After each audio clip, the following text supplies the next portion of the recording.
which has limited capacity. So when the gas from Nigeria is not active, we are handicapped. We either have to go liquid fuel or some other source. We relocated the car power, increased the capacity to 450 megawatts, relocated to Accra just to be able to take gas from the western region. But with all the discoveries that are coming up, and with all the stranded gas in the west, that pipeline is full to the capacity. So how do we evacuate that gas to where it's needed? The issue about financing has been thoroughly discussed. But I believe that one other thing, though it has been touched on by Honorable Farouk, about our self-confidence, we always tend to look outside for financing. I stand to be corrected. I think that we've not done enough to educate the financial institutions in the country about opportunities. Though you may hear of the figures in billions or in hundreds of millions, what can be done in country to mobilize such funding? And how do we reduce the perceived risk? The financial institutions will definitely look at the risk. But I believe that there are innovative ways, and that is why this conference is all about innovation. There should be innovative ways of trying to raise this financing within the African continent. How do we collaborate to put up such pieces of infrastructure to evacuate the gas and encourage more exploration in our basins? We should have the self-confidence. We should have more cooperation, interaction with the financial institutions, even in Africa. I believe that if we are innovative enough, we will be able to raise the money to implement some of these infrastructural or reduce some of these infrastructural bottlenecks. And then before I move, I hear we have some colleagues from Egypt and Algeria here. We would like to hear from them just in a few moments. But just before if there's a microphone that will come to them, the second part of my question was about affordability. You know, that whole issue about, you produce the power, you'll have the power, but then people can't afford it. It never gets paid for, and then nothing ever happens. With gas, the volumes are there, and it's up to government to decide where I take my benefits. The fiscal regime plays a role, but the government has been innovative enough with some of the gas fields to say that I'm withholding my royalty or my tax to enable the gas to get to the power producers at an affordable cost. So again, it can be done. And that is also innovation. Okay, thank you, Thomas. Ladies and gentlemen, just before we wrap up, we'd like to hear from some of our distinguished guests here. Is there a microphone here that we can use, please? Can you bring a microphone down, please? Yeah, you can have a mic. Oh, okay. Thank you very much. If you'd kindly just introduce yourself before you make your comment, I'd be very grateful, sir. Thanks a lot. My name is Geoscientist Ala Al-Batal, First Undersecretary, Ministry of Petroleum and Mineral Resources, Egypt. Thank you. Thank you very much. And welcome. Thank you. Yes. Thank you. Yes. Tell us, sir, I mean, you come from a country that has made, we know, has quite a bit of its own progress in that field in comparison to a lot of the African countries. But what are your own observations about the situation with energy in Africa now and how you think we can address it? First of all, thank you for this good and important question. I would like to convey the sincere regards and good wishes from His Excellency Engineer Karim Badawi, Minister of Petroleum and Mineral Resources in Egypt, wishing for the conference all the best and all success, inshallah. Thank you. Thank you. For Egypt, Egypt, of course, has a good success stories regarding natural gas. All my colleagues, including Engineer Mr. Farouk Ibrahim, of course, is very familiar by Egypt and the activities in Egypt. We had a good discoveries in Egypt and success stories, not only regarding exploration and the production for gas in the Mediterranean, but also for the downstream and the connection of natural gas and LPG to the households and for cooking and the clean cooking oil. So I wanted to iterate regarding your question regarding the investment and the financing. We have a good example and good relations with good financial authorities worldwide, and we are emphasizing that we have to continue collaboration because we are lacking of funds, especially for the transition of energy and the green energy in the whole continent as a general. So including the African funds should be included in our consideration, because we see only the EBRD and the EU and all these international funding authorities, but we need also to activate the African authority for the funding. This will help for the benefit of the whole continent. Wonderful. You know, talking about clean cooking, and I mean, we mentioned that this morning. I mean, that's one thing that we all really need to be quite, embarrassed about. I mean, in all honesty, that we have women and children cooking with firewood and falling. Is that something that you've made progress on in Egypt? Or do you have that same problem? I want to understand it, because maybe there's something we can learn from you. You are truly shooting the heart of the point. Egypt have a very good story, a success story regarding the clean cooking and cooking in general. Wow. We have already connected the natural gas to around 600 villages and serve around maybe 60 million of our population. And we are still connecting to the other villages, which is far from the when you say connecting, what do you mean? With pipelines, or how do you connect it? Yeah, we have a special authority holding company in Egypt called EGAS, which is responsible for the connection. It's of course through pipelines. Okay. Yeah, and they are working actually since His Excellency the President Abdel Fattah al-Sisi inaugurated the initiative of decent life, which is called in Arabic Haya Karima, for the population in Egypt. It started in 2019, and now we are in 2025. We have cut a very good stage in this mission, and we are continuing like now. It helps the children, as you mentioned, and empowering women, because mostly women are connected to this point. So this is very important, and we are the good story in this, that we are concessional the finance of the connection of the gas to the families.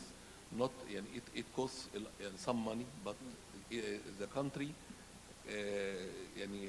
bear on its shoulder the connection and the cost of this, and the other on some long-term installment. This is very important that the country helps the people for this.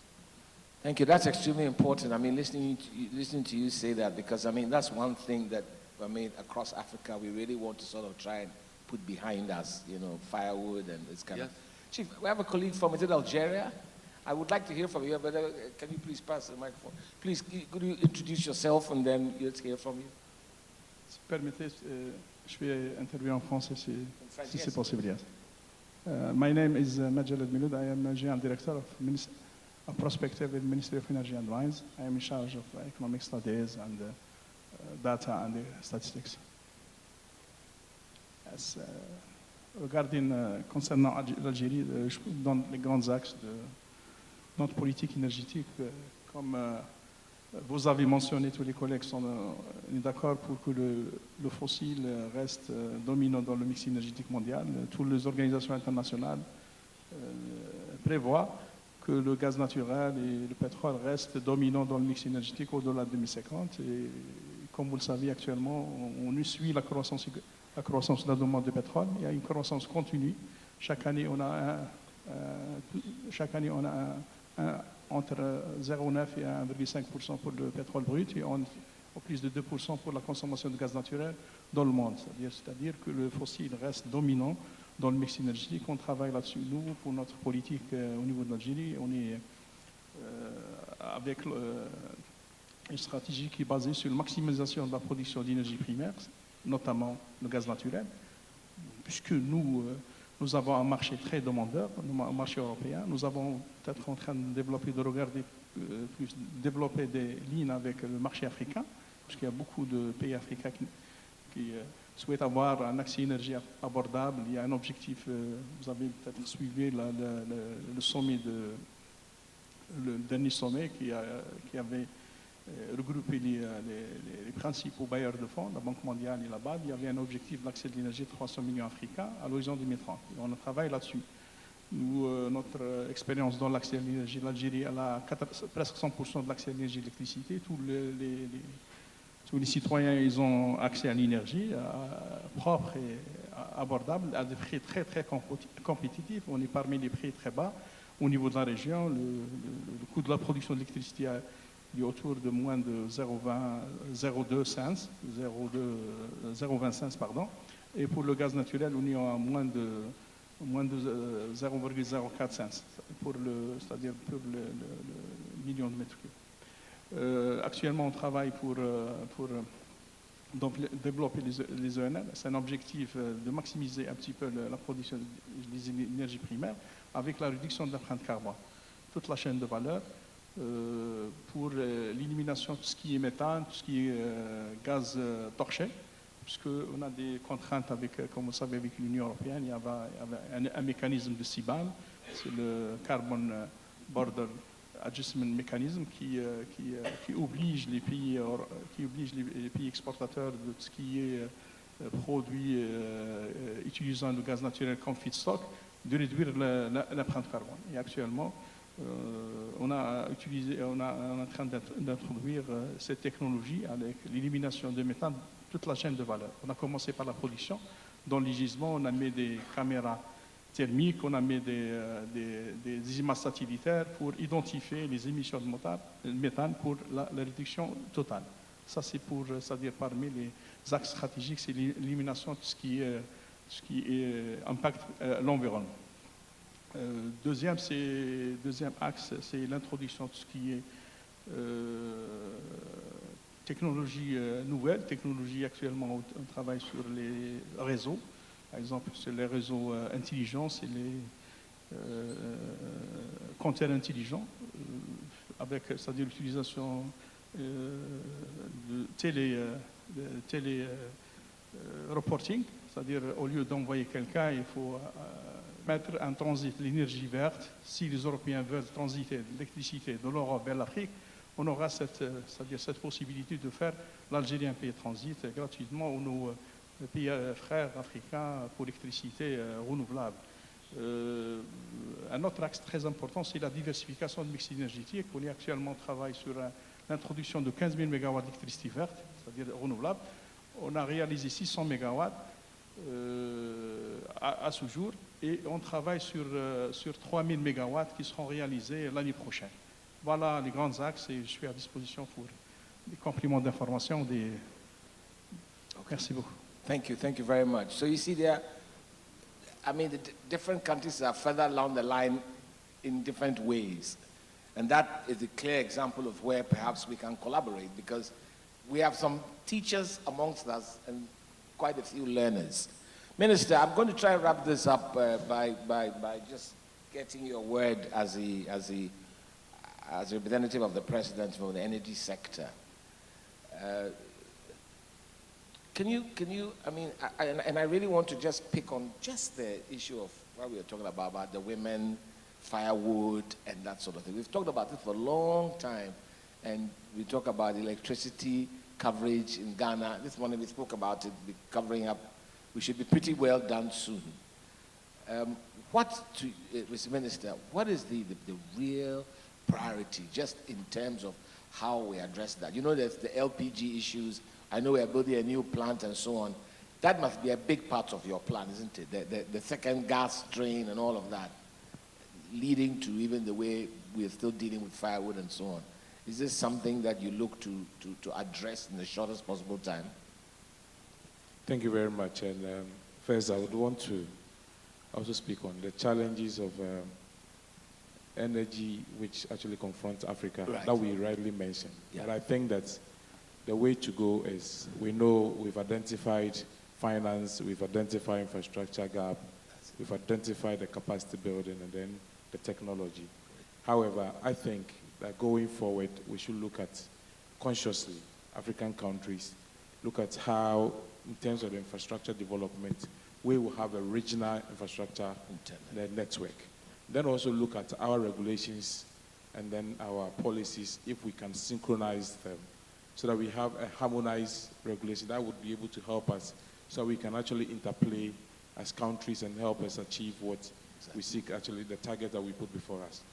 But to the question, in terms of the renewables, which clean cooking is part of it, Ghana as a country is so much committed to actually scaling up in terms of their renewables.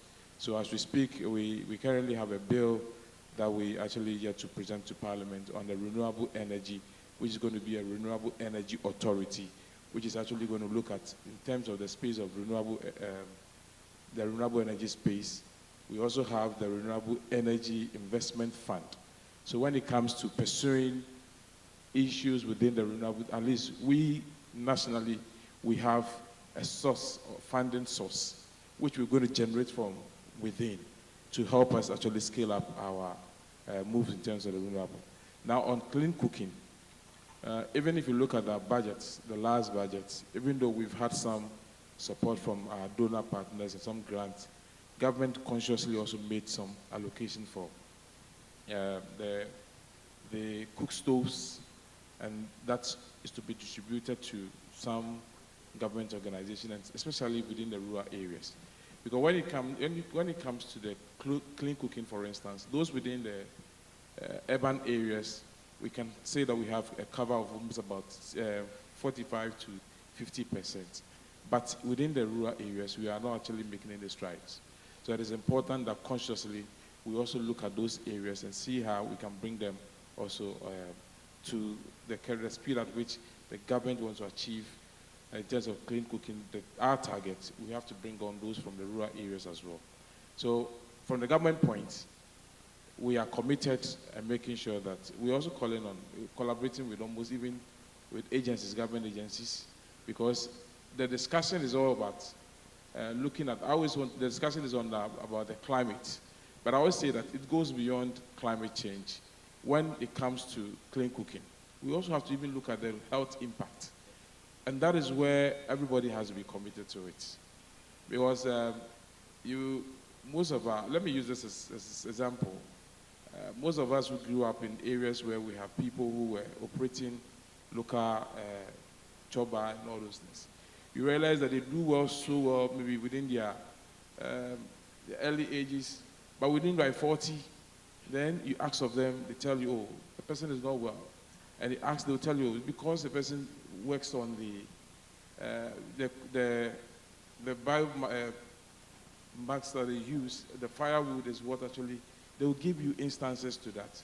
And you go to our secondary schools, you see down secondary schools still use, they will cut down the trees that students will plant, they will cut those trees down and use it to cook for the students. So now, as part of government policy, we are ensuring that not just providing solar panels for secondary schools, but also various second cycle institutions are going to get some support from government to make sure that we have the infrastructure for the LPG usage in the various senior high schools. Those who have them and they are abandoned, we are going to make sure that we are going to get some support for them. And that is why we are coming up. Government doesn't want to go out always looking for funding. But that is why we're also looking at having a homegrown source of funding. So when we bring up the investment, the Renewable Energy Investment Fund, we are able to raise the necessary fund to support this project. And we're also not looking at only secondary schools. The women who are engaged in the fishmongers are also going to be rolled up into it. I must say that in the past, USAID supported this agenda. Now that all the aids have been taken, it actually falls on us as a country, because the aids will always never be there. So we should also have our own ways of being able to resolve. But we'll call on, in terms of organizations, also to support government when this fund actually is fully implemented. We want them to all come to board. Wonderful. We just want to look beyond the borders. We want a homegrown solution to it. All right, all right. Donald Trump has done us some good. It forced us to look at ourselves, right? And do our own thing. I think we're coming pretty much to the end. There's one more person we'd like to hear from. We have a distinguished guest with us here. Madame, does she have a microphone?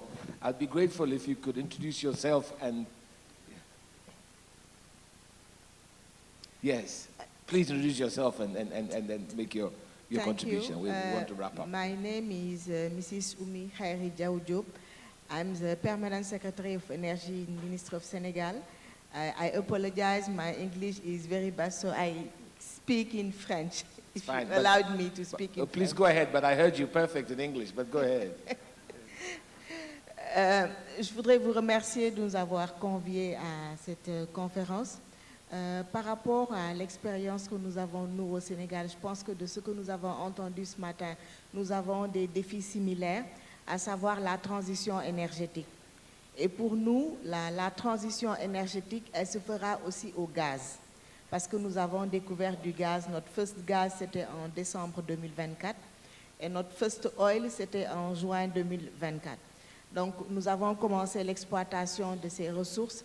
Et nous comptons sur cela pour d'abord atteindre l'accès universel à l'électricité.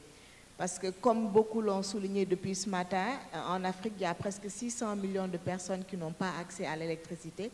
Et c'est dans ce cadre que nous avons adhéré au compact M300 de la Banque mondiale et de la Banque africaine de développement pour améliorer l'accès à l'électricité, mais aussi à la cuisson propre.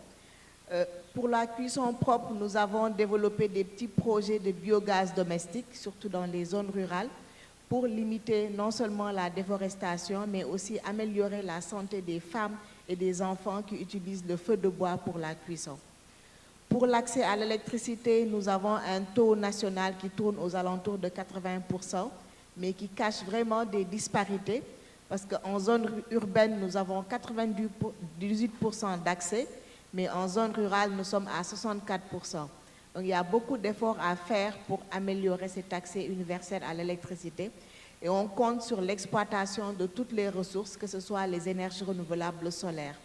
Mais je voudrais m'arrêter un petit peu sur l'électrification rurale avec le solaire, qui est considérée par nos populations comme une pré-électrification, parce qu'on n'arrive pas à avoir la disponibilité de l'énergie 24 heures sur 24, parce que si on le fait, on est obligé d'utiliser des batteries, et cela adresse le défi du coût de l'électricité. Or, dans notre pays principalement, si dans les zones urbaines, nous avons réussi l'accès, à relever le défi de l'accès, il reste le défi du coût. Nous produisions à partir de 70% à base du fuel, heavy fuel oil. Et ce HFO, il est très cher, très onéreux. Donc nous voulons switcher du fuel vers le gaz naturel, puisque nous avons pu découvrir cette ressource, mais également avec les énergies renouvelables. Actuellement, nous avons un taux de 30% de part d'énergie renouvelable. Et pour avoir des financements, puisque dans ce panel aussi on parle de financement du secteur de l'électricité, nous avons signé un JETP avec les pays du G7 pour porter cette part à 40%. Et il y a 2,5 millions d'euros qui sont prévus pour nous accompagner dans le financement de notre accès à l'électricité. Mais je pense qu'en Afrique, nous devons ensemble, avec toutes les institutions sous-régionales de financement qui existent, mettre en place des garanties, parce que le plus souvent, c'est la garantie, c'est le risque pays qui fait que dans nos conditions de financement, nous avons des conditions assez élevées qui rendent in fine l'investissement coûteux. Donc, nous devons profiter de l'expérience et de l'expertise des organisations de sous-régionales, que ce soit au niveau de la CEDEAO, pour qu'ensemble, nous portions nos projets et que nous allions les défendre devant les institutions financières pour que, in fine, l'Afrique puisse électrifier toutes ces localités sur la base de son potentiel. L'Afrique n'est pas pauvre énergétiquement. Nous avons beaucoup de ressources énergétiques dans tous les pays, que ce soit l'hydroélectricité, le gaz et le pétrole. Donc, ces ressources doivent nous permettre d'améliorer l'accès à l'électricité. Je vous remercie. Thank you very much. Mr. MC, on that note, we pretty much wrap up our panel discussion. I'll hand over to you. Ladies and gentlemen, a round of applause for Dr. David Ampofo and his amazing panel. Respectfully, I'd like you all to please step forward and take a group photo. Ma'am, respectfully, I would like you to join together with the minister's representative from Egypt.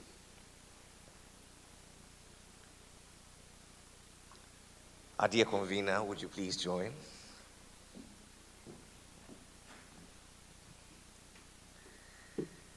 And this brings us to the end of the high-level ministerial panel.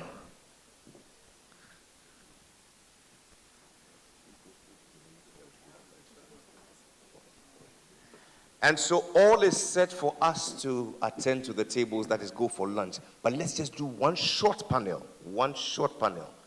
By that time, the breakfast would have digested, and then we can go for lunch. Coming up is a very important conversation on Africa, energy, finance, and investments. Ladies and gentlemen, we're going to talk about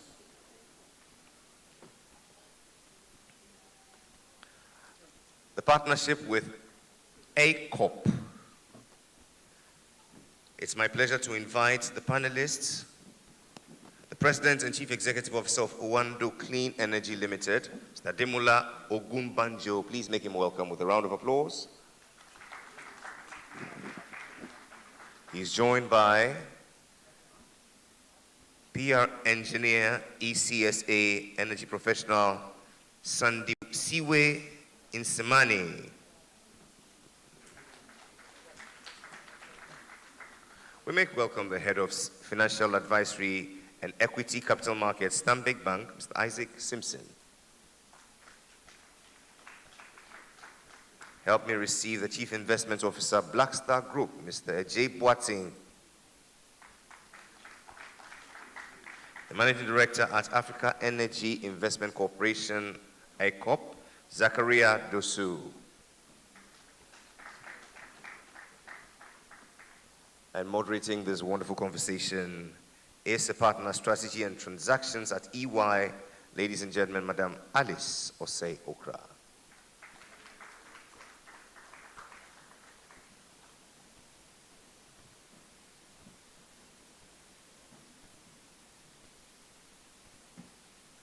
Ma'am, since you're standing between us and lunch, you have only 30 minutes. But it's important that we hear a foundation to this conversation from the Minister for Finance. We have a representative here. Okay, then we zoom straight into the conversation. Ma'am, over to you.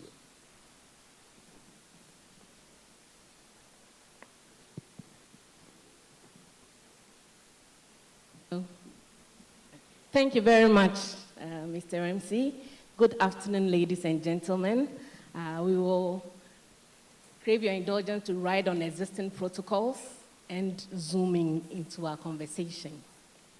The topic, as the moderator rightly indicated, is on financing energy in Africa. You know, it's part of the overarching theme for the conference: Innovate, Invest, Implement. Revolutionized financing for sustainable energy sector growth in Africa. Today we've heard a lot. In the convener's opening remarks, Emilia indicated that innovation without financing remains a mere dream. So financing is really key, and the high-level panel that's just completed, they spoke about some 4 key thematic areas: financing, infrastructure, market, and then access to energy. We will focus on financing. How can we finance energy, in terms of upstream, in terms of downstream, and power generation, transmission, and distribution? How do we finance that? Before we delve in, we know we are hard pressed for time. We will do a quick introduction, then we can zoom straight into the conversation. Thank you.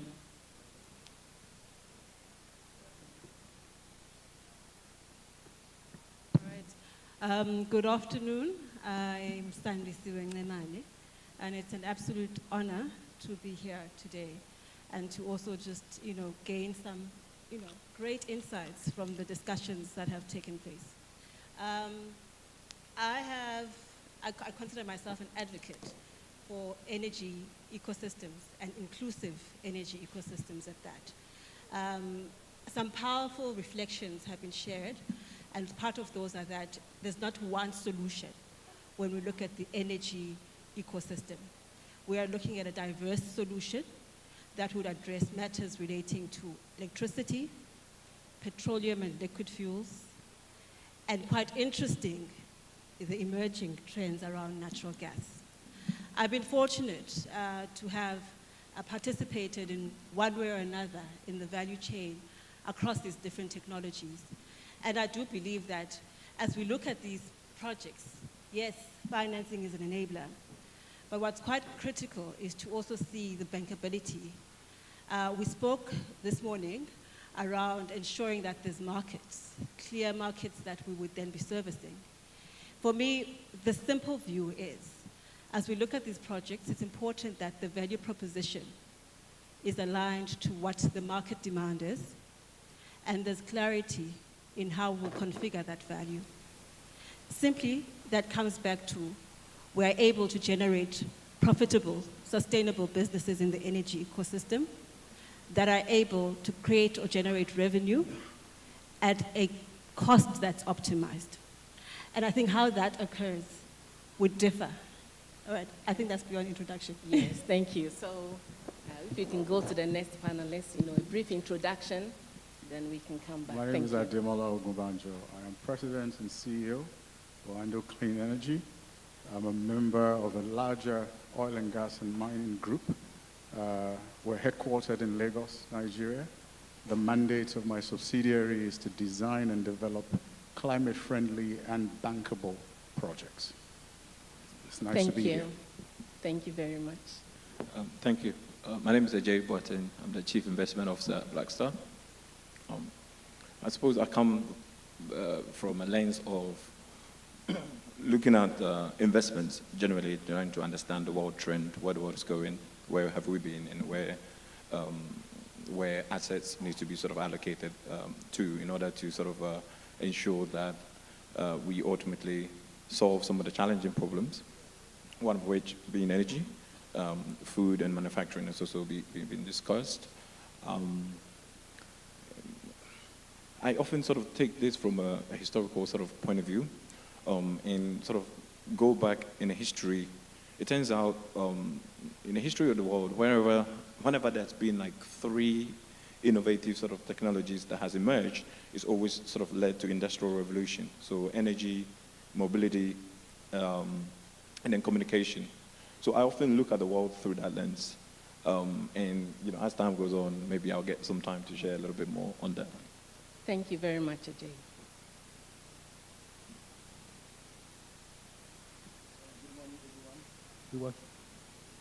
Can you hear me? Yes, we can. Okay. I don't know. I'm sorry I came late. Yes, just a brief introduction. Okay. Yeah. I'm Zakaria Dosso, the Managing Director of the Africa Energy Investment Corporation. This is the financial institution set up by the APO member countries. So APO, we just had the Secretary General of APO. So our mission is to promote and mobilize all the required funds for the development of the oil and gas sector in Africa and broadly the energy sector in Africa. Right, thank you very much for the introductory remarks. In the Honorable Minister's speech, he made a comment and I noted it. He stated that no longer would we be able to rely on external, funding. That means international funding. We need to look within Africa. I know there's a lot of work that's been done, in terms of the Africa Energy Bank and all. I have, I think, 4 countries represented here. We have South Africa, we have Nigeria, we have Ghana, we have Benin, right? So we have 4 different countries represented here. Okay, so what are some of the innovative financing mechanisms that are currently being used, in order to help fund energy projects across Africa? If you can relate to maybe country-specific and then zoom into the wider Africa landscape. So maybe I'll start with Zachariah, since you started, you ended it. Thank you. Thank you so much. Yeah, thank you for this question. This is not the first time this kind of question. Innovative financing, and it looks very nice, hearings innovative. But I apologize first to shock you. I think we cannot reinvent the wheel. I will just give an example, a successful example, and we can inspire from this example. We have Apple here in Africa. We have OAPEC. The OAPEC is an organization of Arab exporting countries. This organization was set up in 1960, something like this. And this organization created APICOP. APICOP is the Arab Petroleum Investment Corporation in 1975 with a share capital of 1.5 billion. And now the capital is now 20 billion, and they have a balance sheet of more than 10 billion. And this financial institution, they are changing now the name, I think, 26, to Arab Energy Fund because of energy transition. So they are investing beyond hydrocarbon, green energy also. But this institution, so you see, since 1975, so 50 years now, finance this sector. So in Africa, we have oil producing countries also. We can just copy this model. We try with APAFON, ICOP. Now we are trying to set up now Africa Energy Bank in partnership with ICOP or with Afrexim Bank. It's good. My prayer is we succeed quickly. But the point I want to raise is the first support should come from the country, because those are a strategic sector for Africa. Food and energy are very critical for our continent. So our country should tackle this financing problem with a standard mechanism before going to innovative way. We have so many private sector partnership with, how can I say that? We have so many funds with pension fund, all those things. I agree with that. We come with that. But first, we need a firm commitment from our country, put money for a development institution with a dedicated mission in a strategic sector, and I think this is the primary thing our country should do.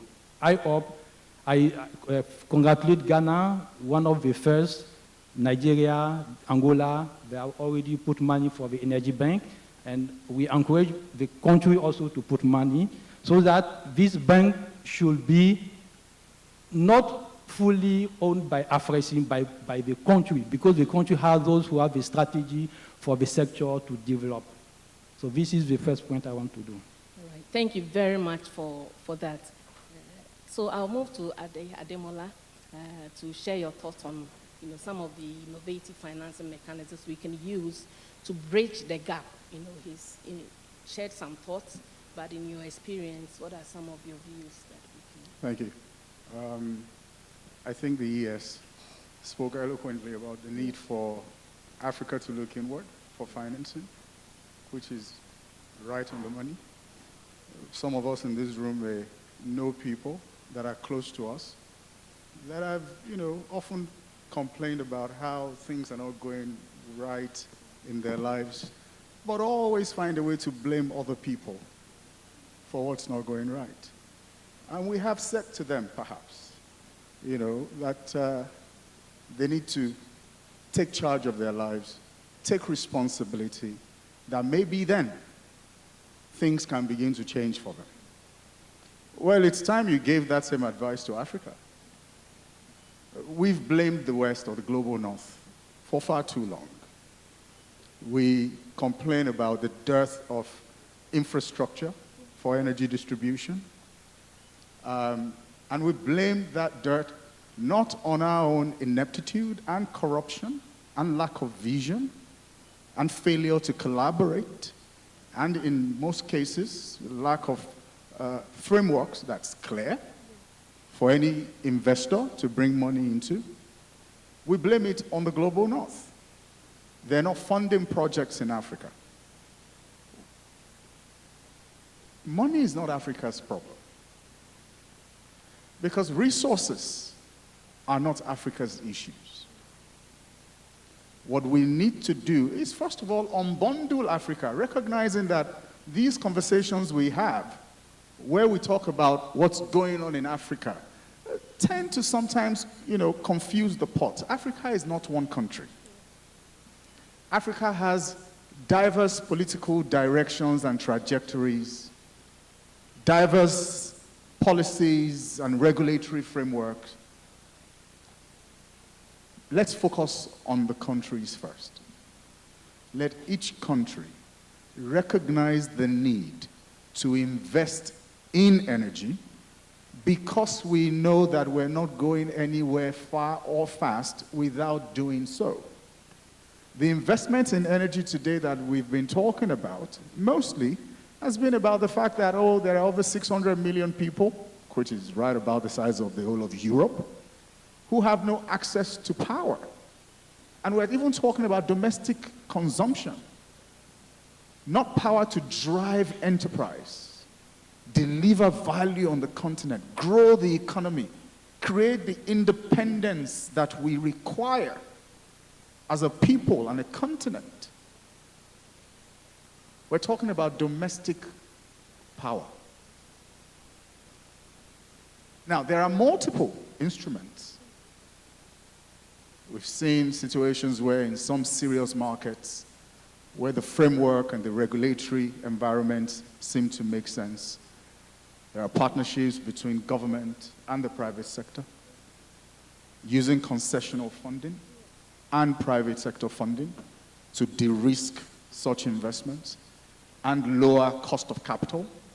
By lowering cost of capital, you then are able to deliver projects that, if you're to deliver power to the consumer at a cost-reflective tariff level, then it's not so crazy because of the concessional funding that you've layered into it.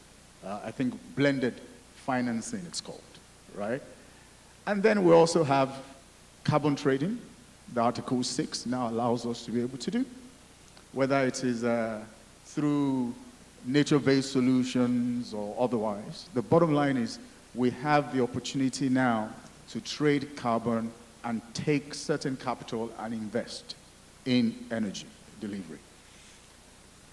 The thing with that, however, is that we still don't have many countries on the continent taking advantage of this, carbon markets. Nigeria, for one, we don't have a carbon market launched yet. There's the agency that's been mandated to do that work.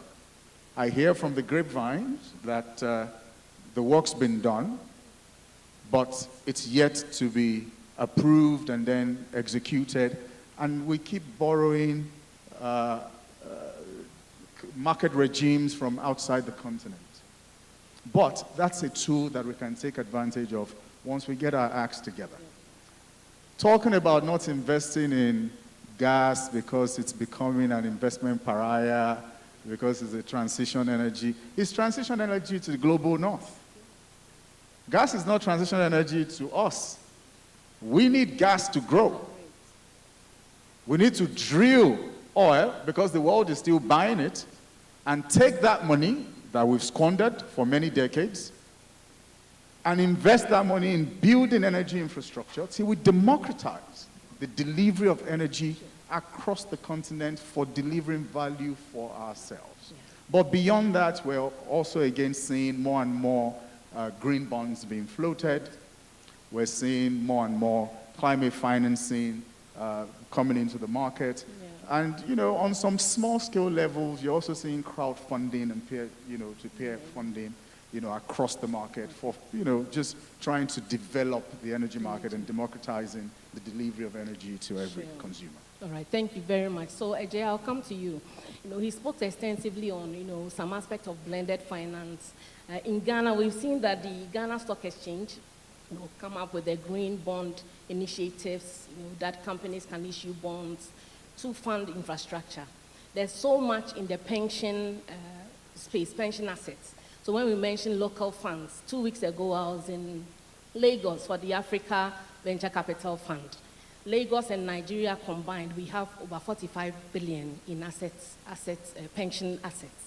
So how can we structure some of these local or Africa-specific funds in a PPP, you know, effort, in a blended finance to fill in the gap of some of the infrastructure, you know, that we need, whether it's generation, whether it's upstream, you know, oil and gas exploration.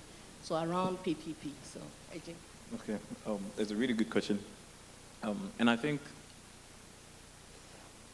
I'm going to take a detour and I'll answer that question. Okay. Because I think if you can frame the question properly, the answer is often a lot easier, right? Now, I often look at anything through historical lens, right? So, energy, mobility, communication. First industrial revolution, we've gone from coal, steam, communication was the telegraph. It's a very, very interesting time period. People should actually really study that. And then the Brits sort of figured out that they could put some rails, and the locomotion was born, right? Fast forward, second industrial revolution, fossil fuel, which we still use now, was discovered. The landline telephone, the TV as we know it, and the radio was invented, right?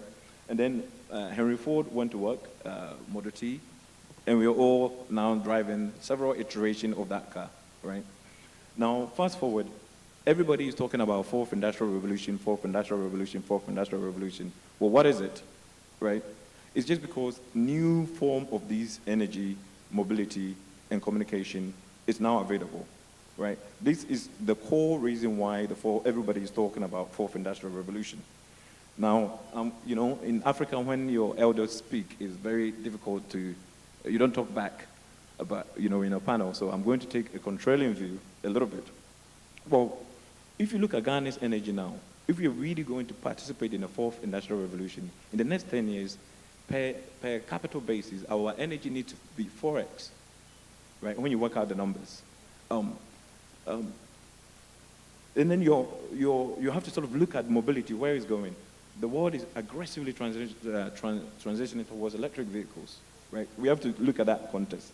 And now we don't need anybody to tell us when to watch TV. We could just switch on Netflix or go to YouTube. This is the world that we are in. Now, in order to sort of take that into context, solar and renewables has to play a role. Today, we're not talking about putting on telephone lines to sort of have the normal telephone. Everybody is using a smartphone, right? Now, in the fourth industrial revolution, energy has to be decentralized. A huge part of it has to be decentralized. So if you look at the IEA and then the Lazard levelized cost of energy, currently the cheapest source of energy, all new energy projects, is actually solar plus battery, right? So we have to be quite careful not to become like the man with the hammer complex, where because we have an abundant supply of some of these fossil fuel, we rely on it. When I looked at the numbers in Ghana, for example, if you look at how much we spend on energy, actually, if you sort of invested that in the next 4 years, you could actually replace all of Ghana with solar and battery, right? But you're actually going to need about 4 or 5 times that. Now I'll come to some of the globalized, some of the solutions in terms of how we can leverage some of the pensions assets. Now currently, pension asset just goes towards, majority towards government bond. Yeah. And one of the biggest sort of advocates that I've been on is that we have to ensure that some of that goes towards infrastructure projects one of which being renewables. Blended approach, which is, you can have an agency or a donor, government sort of leading the way and then bringing the private sector along, is actually one of the most surest way that you can actually sort of bring investors on board. Just to wrap it up, last year, about 66% of all new energy projects went towards renewables, right? So when we're reframing the financing question, it's really important we have that in mind, right? So around almost 67% of all new energy projects around the world last year, 90% in the US and around 85% in China was on solar, wind, and batteries. So we have to sort of take a step back and sort of say, hey, we've leapfrogged the digital era. A lot of us are using Momo, but also where is the world going and how can we participate in that? And I agree with the previous panel, which is there's a transitional era. And just to say the final bit, we're now at the point where the cost of intelligence is zero. The marginal cost of intelligence is zero. Very soon, when you plug into renewables in terms of electric vehicles, your marginal cost of energy in terms of mobility is going to be near zero. We need to get to be talking about, in order to remain competitive, we have to be talking about an energy level that is almost near zero marginal cost, right? Otherwise, we will remain uncompetitive, while the world will be moving on to a new energy that is cheap and abundant, while we'll be left behind. All right, thank you very much, Ajay, for those comments. And I also get your point on the pension funds. There's so much local capacity. I think the NPRA, that's the National Pension Regulatory Authority, they've increased the allocation of alternative assets to 25%. So pension funds can do, private equity investments, infrastructure funds, but as a country, we are doing less than 2%.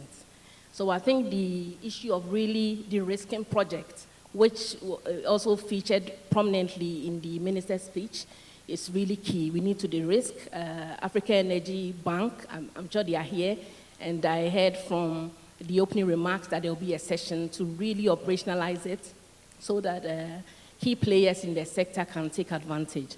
So, Zandi, just a quick one. You mentioned for you are an advocate, very passionate.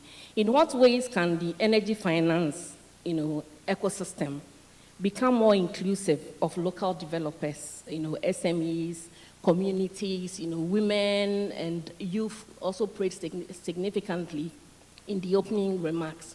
So how can we leverage on the ecosystem, to really bridge it? Thank you very much. And I'm going to tap onto a question from the earlier panel that spoke to clean energy. And I think that, of course, is one that relates to many of us because it's something that's quite fundamental. But as we say that, I think I have this conflicting view or contradiction that I need to normalize. Because ultimately, we're talking about solving access and affordability. And I've always wondered, if we look at clean solutions, and particularly around LPG, where, and the case I'm thinking of is where in my country, much of that LPG is imported. If we say that the market demand really is a driver in terms of how optimally we source product, it's important we then look at how big is the market when we look at clean cooking as an exclusive aspect. Is it not more realistic if we look at affordability as well as access? If we look at the demand for LPG, for instance, to be a demand that makes it make sense to build infrastructure optimally, to bring LPG cargoes optimally so that the end user, whether the end user is industry or the woman who's preparing the meal for her family, can truly afford it, and it leaves them with the solution in an affordable manner, in a competitive manner, if you are industrial users. And I think that's something that when we talk about inclusivity, we kind of need to start to integrate in how we solve solutions.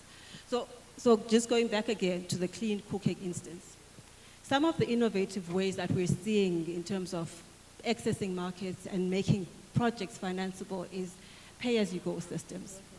So one that comes to mind is the ability to refill your gas cylinder according to how much you can afford. And that could be 1 out of 3 liters. And again, for me, that could be seen as affordability, but you are probably paying a premium for that liter versus having been able to catalyze a market that allows us to import or bring in the product in a more optimal way on the back of the critical mass. That's the one consideration. I think as we look at also these solutions, it's understanding in this value chain, where do we really see meaningful participation? There's participation at the consumption level. And we talk about clean cooking for, women, and that's important. But then let's look at this value chain. Someone has to bring in this product. Someone has to transport it. Someone has to create the solution to store this gas, and so forth. And I think it's important that we afford that conversation to allow participation, not just from women, from youth, and also other parties in the ecosystem that would comprise state, comprise private sector, and of course, as we say, communities. All right, thank you very much. Our time is almost up, but I want to give opportunity to the audience to, make a submission. If you have any thoughts around how we can really leverage on financing the gap, in terms of energy distribution, is it upstream, oil and gas, exploration? What are some of your thoughts? If we have someone from the African Energy Bank, I know there's a session, but if you cannot give us at a high level, what are some of the things you're doing, because there are specific initiatives, reserve, based funding. So there are a few things. So in terms of the audience, if you have any thoughts, we're happy to take it in the next 5 minutes. Then we can take closing remarks and then round up for lunch. Thank you. So if you can please mention your name and then you can go ahead. Thank you. Hello, good afternoon. My name is Andrew Adu. I work for MODEC. I think sitting here listening to the conversation, what kept coming to my mind was, so if we're looking to drive innovation in energy, and we're looking to really galvanize a paradigm shift with regards to sustainability and renewable energy in our countries, should we be looking at things from a regional perspective or from a local perspective? I think one of the panel members actually mentioned that it should be from a country perspective. But at the same time, too, when I think about the themes in the conference, there's a real big push for a regional and a sort of continental perspective. And my second question is, obviously, with regards to financing and investment,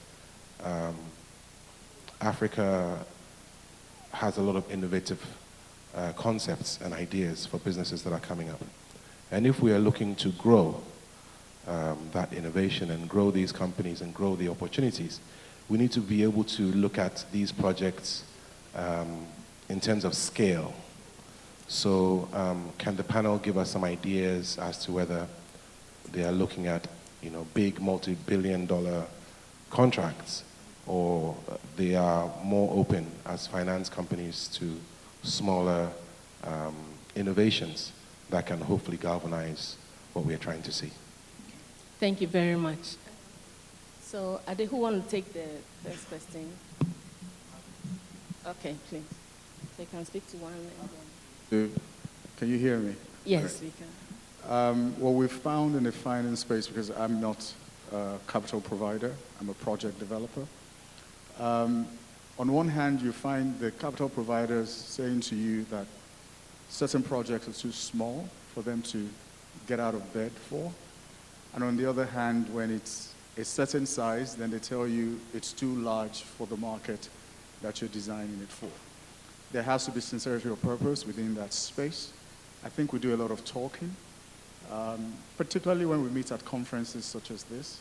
We talk a lot, we exchange business cards, we set up Teams calls, and we talk, and not a dollar is disbursed. And I'll give you an example. We're in partnership with Lagos State government, deploying high-capacity electric buses for mass transportation. So, of course, we're engaged all the development banks, and I mean all. And it's not new technology. Electric vehicles have been around for a minute now. And then they started with, well, you know, your market, it's not been tested. Okay, so we funded a couple of buses, tested. We have 24 months of data now.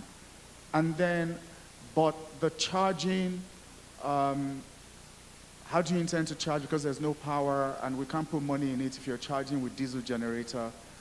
And then we came up with an agreement with some of the discos locally, that's the distribution companies, you know, and they guaranteed there will be power during the period when we need to charge. And then it became, well, you know, Nigeria's grid is powered 74% by gas, which we can't touch, right? So we still can't fund. And there goes the sincerity of purpose, right? So, but bottom line is, all of these banks are international banks. If I was talking to the local banks, which we're now doing, we understand our own environment, we understand our own limitations, and we recognize that whatever leap we take is a leap forward. Even if I'm buying that vehicle and I'm charging it with my diesel generator whilst I'm powering other things in my home, we know that it's still electric and it reduces our carbon footprint. So indigenous issues, indigenous solutions must come to play. And one of those solutions is capital. All right. Thank you very much. You want to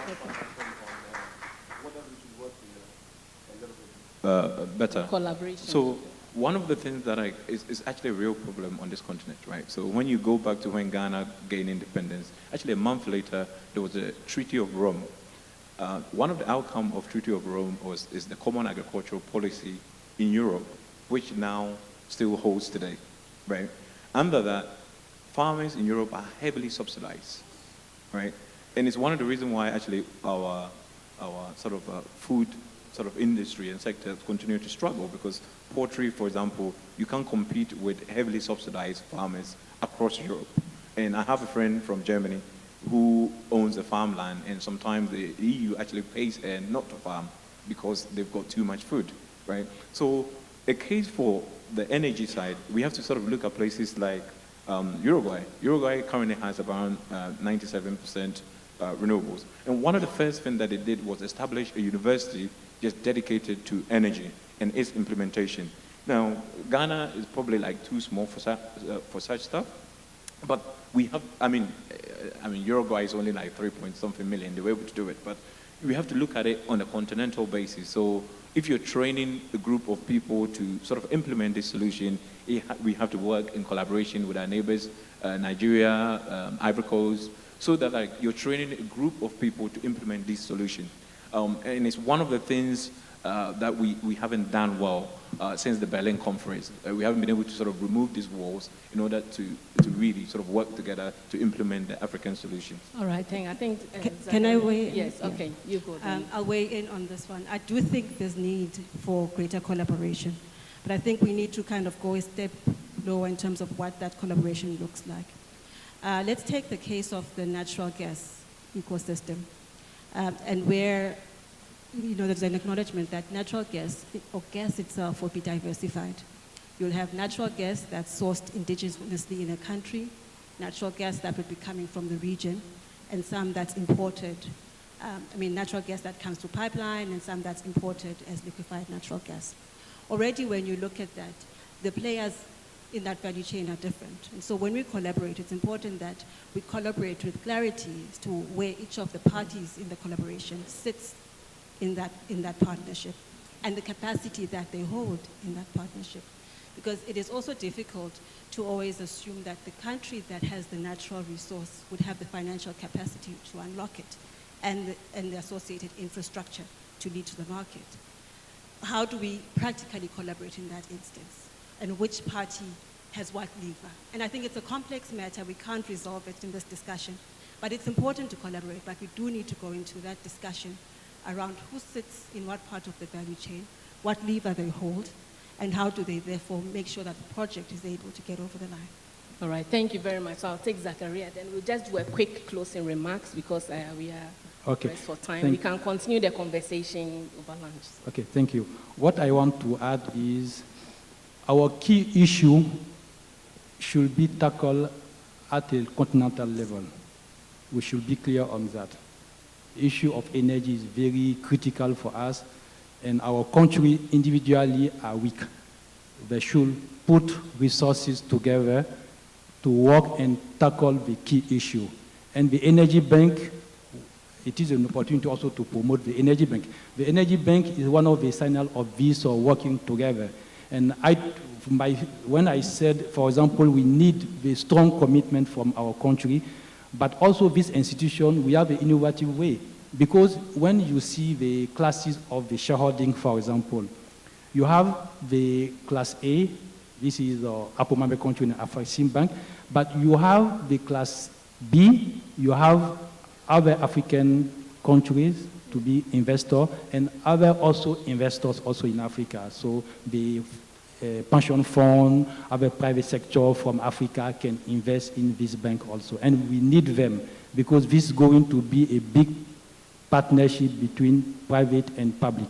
And the Class C will be now investor outside Africa, but no sovereign investor in this bank.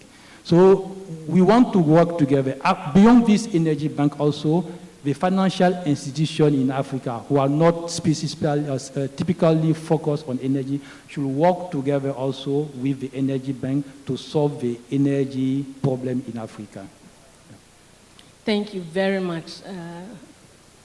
Ms. MC, are we good for some 5 minutes? In the spirit of the transitions, you have 1 minute remaining. Okay, then we will close out. So thank you so much, panelists, for the thoughts. Financing energy in Africa, we know it really involves a lot of innovation. Last year, we were at the Petroleum Conference in Accra. Energy Bank was key, and now it is operational. They have an office in Nigeria. So it's not only talk, we see some action also going on. So all the key initiatives, all the key ideas, we see progress. We know that with time, we will see more progress. There are a lot of funds. I think the question around, getting funding for projects, sometimes when we sit as consultants, we get a lot of funds, private equity funds, other banks that are looking for investments in certain sectors, within the West Africa sub-region. So I cover West Africa, Ghana, or the English speaking. But you don't really get the ticket size you're looking for. Sometimes the ticket size are too small, and if you look at the upstream, the ticket size are also big. And there's a need for, syndication, there's a need for collaboration that runs through, and the need for bankable business plans and financial models. So when you take the business or when you take the capital that the person is injecting, how are you going to scale the business? So you should have a robust financial model depending on your sector, 5-10 years, and you need to bring professionals in to work with you. And the various sources of funding we've discussed, debt, equity, quasi-equity. It doesn't matter the form. Is there a reserve-based funding for an upstream exploration? Is debt? Is there equity? Is there a convertible bond? Quasi-equity, features of debt, features of debt. So it's very important you bring, professionals on board as early as possible, and also be willing to seed holding. Sometimes you can work with the promoter, the project is great, but towards the end, they will decide we want debt. We don't want to do equity at all. So let's all be very clear in our mind. There's so much, capital looking for business, and there's business also looking for capital. So let's try and see how we can collaborate, how we can merge, and by so doing, we will work in closing the funding gap across our nations and Africa as a whole. Thank you very much for your time. We are really grateful. Ladies and gentlemen, a round of applause for our moderator, Madam Alice Osei-Okra, and the panelists. In the spirit of collaboration, I ask that you come together for a group photo.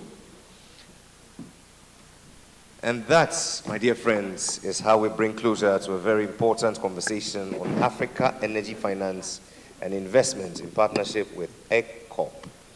When we do come back from lunch, we shall veer into the arena of disrupting Africa's energy future, technology's transformative role. The modalities for lunch are as follows.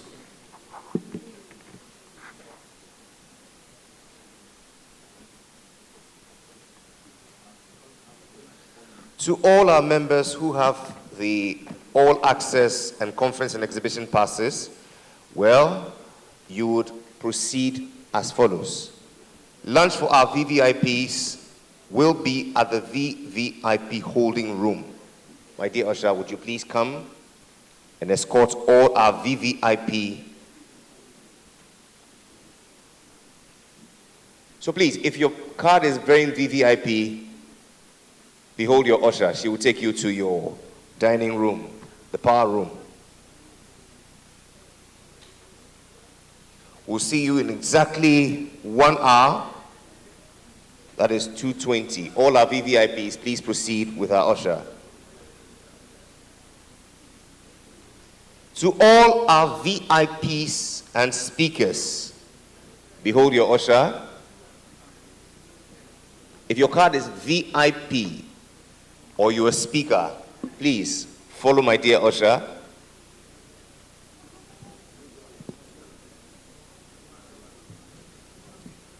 Although we have cameras around here, I beg you in all the names of God, carry your belongings along. The last time I checked, Jesus had 12 disciples and there was Judas. You can do the math for yourself.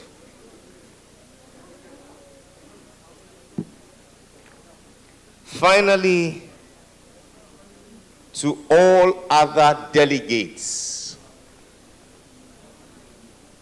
we invite you to the exhibition area. That is the other tent located across the ocean. Please, or in front of the ocean, I beg your pardon. So all other delegates, please make your way to the other tent in front of the ocean. VIPs, yours is in the energy room. VVIPs, yours is in the power room. And all others, we proceed to the tent overlooking the ocean. Bon appetit, ladies and gentlemen. We'll see you at exactly 2:20 to conclude.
2. 1 and 2. Ladies and gentlemen, if you can hear me, it's my pleasure to welcome you back to the third and hopefully final plenary. As many as can, please make your way back into the hall if you're within the foyer. I plead in all the names of God, please join us so we begin on time, on point, and on message. We have a fireside chat and 2 panels coming up, which should wrap up day 1, give us a little bit of time to freshen up for the gala dinner in the evening. Hopefully we intend to have you all with us. But if you can reach any of your colleagues, please do well to reach them via phone. Let them know that all is set for us to begin the last leg. Thank you very much.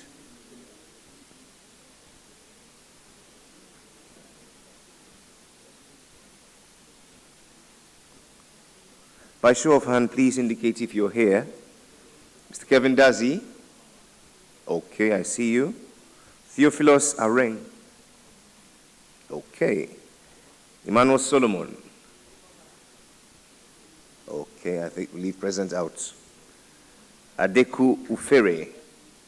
Adaku, forgive me, I need 3 SHS. Mr. Tony Obin, Dr. Tony Obin. I saw him during lunch, okay. And then Rick Barsi Gia. Okay, Rick is not done with lunch.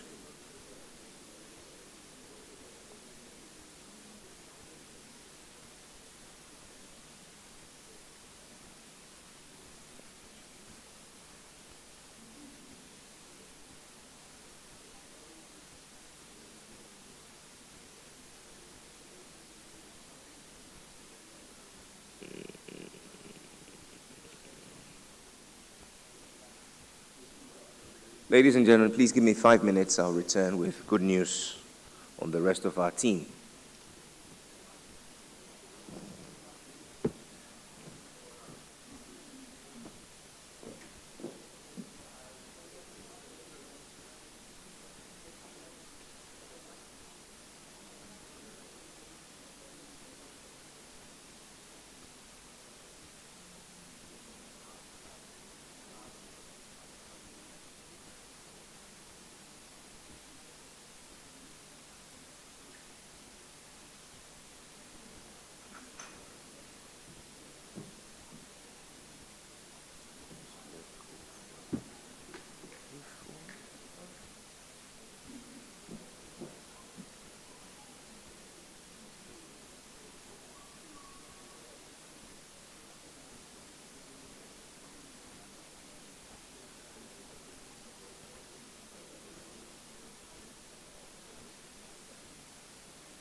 1, 2. Ladies and gentlemen, the response after lunch has been favorable. Shortly, we should have the full complement of the House to proceed. But as a favor from our camera crew, could I please have all the members at the back fill the seat in front? Please. It's beginning to look like the teeth of a growing child. Madam Melissa Mensah, if you're here, please show by hand. Ah.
Nana Menya Ayensu, please show by hand if you're here. Oh, lovely. It is 20 minutes to the hour of 3. It's a good time to call this house to order. Can I have all our friends please join us? I ask that you please take your seats and hold yourselves in readiness. Thank you.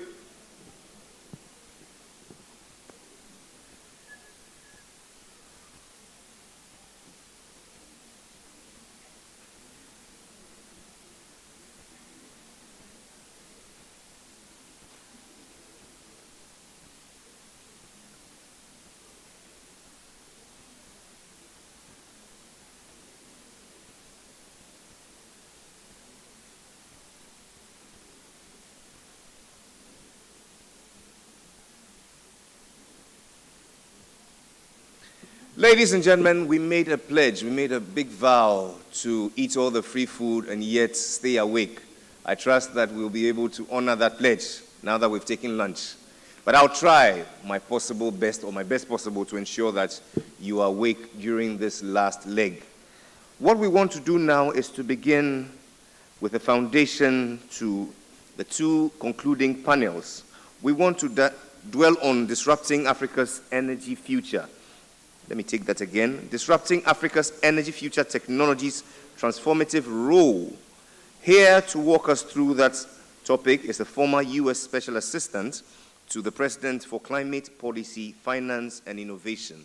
For the next 10 minutes, please make welcome Nana Menya Ayensu.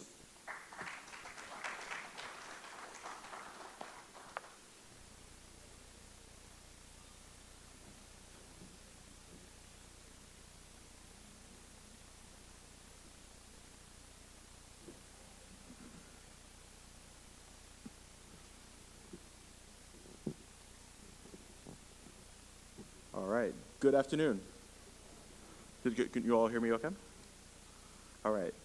First of all, it's a pleasure to see so many folks, and it's a really incredible opportunity to be here. And I give huge props and huge thanks to the organizers, for having the vision for putting together an event like this one, where many folks like all of you from different parts of the continent, from different parts of the globe, can get together to talk about new ways of working together and advancing energy, but also advancing African economic growth and creating new opportunities. So, as was mentioned, so I worked in the previous White House, where I led the portfolios for clean energy, for climate finance, and for thinking about innovation. And the first thing that I wanted to share with you all is, when you read the headlines in like U.S. newspapers or headlines in a lot of newspapers in Africa, when you talk about energy, if you closed your eyes to or covered up the name of the country, you would not be able to tell the difference. Everybody is saying the same thing about fast-growing energy demand. How do you stay economically competitive? How do you make best use of your resources? How do you employ a new generation of workers? And so there's strong synergy and strong complementarity, for how folks are thinking about managing their way through these solutions. Also, in saying that, I worked on climate policy. I'm certainly not going to pretend that climate change is not a real thing, that doesn't affect us in real ways today. But I think when thinking about a lot of these new energy technologies, it is certainly, I would actually encourage you to not overly focus just purely on the imperative for addressing the climate crisis. But it's actually because a lot of these same technologies, whether you're thinking about solar or wind or storage or geothermal and so on, these are, in many places, as one of the speakers mentioned earlier, some of the most affordable technologies that are out there. They're some of the fastest to deploy. A lot of the modern solutions are also more cyber secure as well as compared to a lot of legacy solutions. You're taking advantage of, in terms of energy independence, you're taking advantage of some of the best natural resources and so on that we have. You look at a simple map of solar irradiation around the globe. Where do you see the biggest concentration for solar irradiation? It's in Africa. We have the most sun, the highest intensity, and also the longest duration, and so on. So when you think about how the economics of how some of these systems work, they're way more attractive, and so on. And to be clear, it's not at all purely just like a top-down incentive. People want this. One of the previous speakers, talked about the digital revolution, the fourth industrial revolution, and so on. A lot of the companies, that are leading AI, and so on. They have some of the most aggressive efforts around clean energy procurement, both for wind and solar, and also for thinking about advanced energy solutions as well. The other thing is, we tend to focus. I'm an electricity person for most of our work. We tend to focus a lot on generation, on what are the different ways of different sources of generation and so on, and which one should you do, which one should you not do. And while that's important, I think we oftentimes tend to overlook solutions on different part of the electricity value train that are also extremely important. So talk about, especially when it comes to new technologies, things like, how many of you have heard about grid enhancing technologies, as an example? That's a couple hands. So or grid enhancing technologies or GETs, things like, one example is a thing called dynamic line rating. So basically, instead of having a transmission line that you basically set its rating, its maximum capacity for a worst case condition. You used real-time conditions, so what the temperature is, what the wind speed is, what the solar radiation is, and it will tell you what the line capacity of that line should be. In many cases, you can increase the capacity of that line by 50% just by deploying this software and sensor technology. So if you think about that versus trying to go through all the effort of building a new transmission line, you can deploy much more transmission capacity in a significantly shorter period of time, talking more on the order of months rather than years and decades. The same comes for advanced conductors. Same thing, but you can double or triple the capacity of your existing transmission lines. And you find that if you're in an area that's prone to wildfires, that a lot of these technologies are less prone to sagging. You can also take something like virtual power plants, or VPPs, as an example too, which is taking advantage of distributed and particularly demand-side energy solutions. Now, most folks know, most institutions, certainly businesses, and even many large residences, have got backup generators and things like that, or backup solar.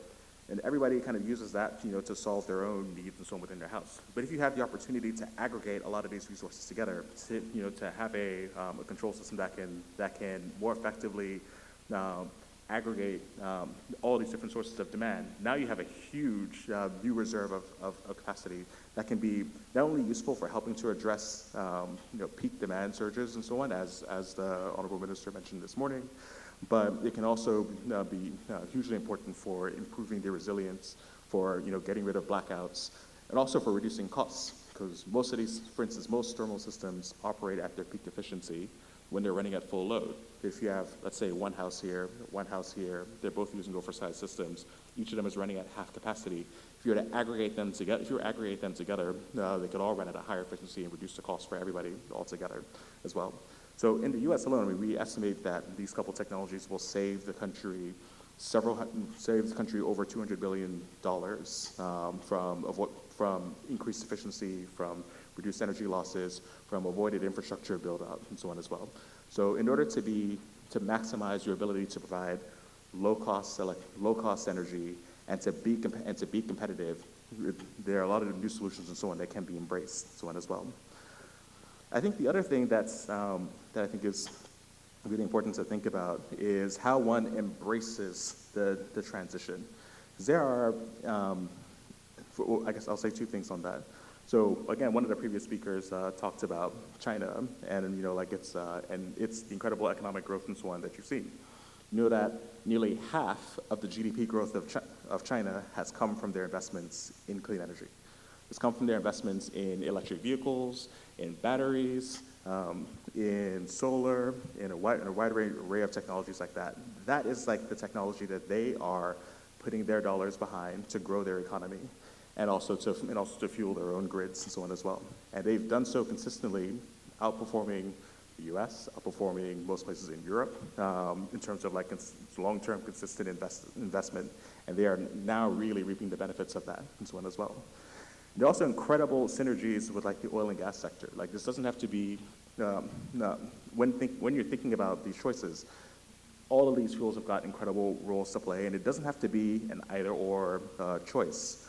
For instance, if you are, anyone who's deep in offshore oil and gas drilling, puts you in a leadership role to lead things like offshore wind. And working and doing complex construction projects in harsh environments. If you have expertise in fracking, it puts you in pole position to lead things like geothermal, and same with expertise in subsurface characterization and so on. Same goes for into LNG. When thinking about global demand for ammonia and for hydrogen and all these new economies and so on, you have a real opportunity to take a leadership role there. And that has been the case, for whether you take Total, BP, Equinor, Exxon, Chevron, Saudi Aramco, ADNOC. They're all kind of moving in that direction and so on as well. And kind of to that end, I think this has been mentioned a few times earlier today. But I really want to emphasize this too. It's just the importance of owning the supply chains as well. We don't have to be passengers in this journey, passengers in this energy transition. You have the real opportunity to be in the driver's seat, to look at your own, to look at our own economies and to try to see where are the places where we have strength, where are the places where we can build expertise, where are the places where building such expertise and value and so on can drive outsized value creation. But it's a real opportunity to create wealth. I think by contrast, certainly in my previous job and so on, spend a lot of time talking to energy ministers and infrastructure ministers, but obviously just folks on the ground, kind of laments, a big, let's say you work with, I won't call out any country and so on in particular, but if you work with that country, they come, they build their projects, but then they bring all the workers, they bring all the materials, and they build a thing. So it could be they build the power plant, they build the railway, they build the hospital, and then they're gone. And I think what a lot of countries are getting wise to and noticing is that in that process, no capacity gets built on the ground. And that's not how you build sustainable infrastructure. That's not how you build, let's say, an economically sustainable industry. Having a piece of that supply chain and trying to figure out, well, okay, if you do steam cycles within a refinery, you can probably do steam cycles within a natural gas power plant. You can probably do steam cycles within a nuclear or geothermal plant and so on as well. So investing in these local supply chains and building out the enabling SMEs should yield huge dividends, both in terms of wealth creation and in terms of project execution and delivery risk mitigation as well. I think there's two more things, and I'll open it up for questions. one piece of getting there as well is thinking about enabling not just the hard infrastructure, but also the soft infrastructure.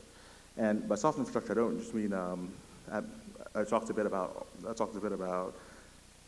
employment and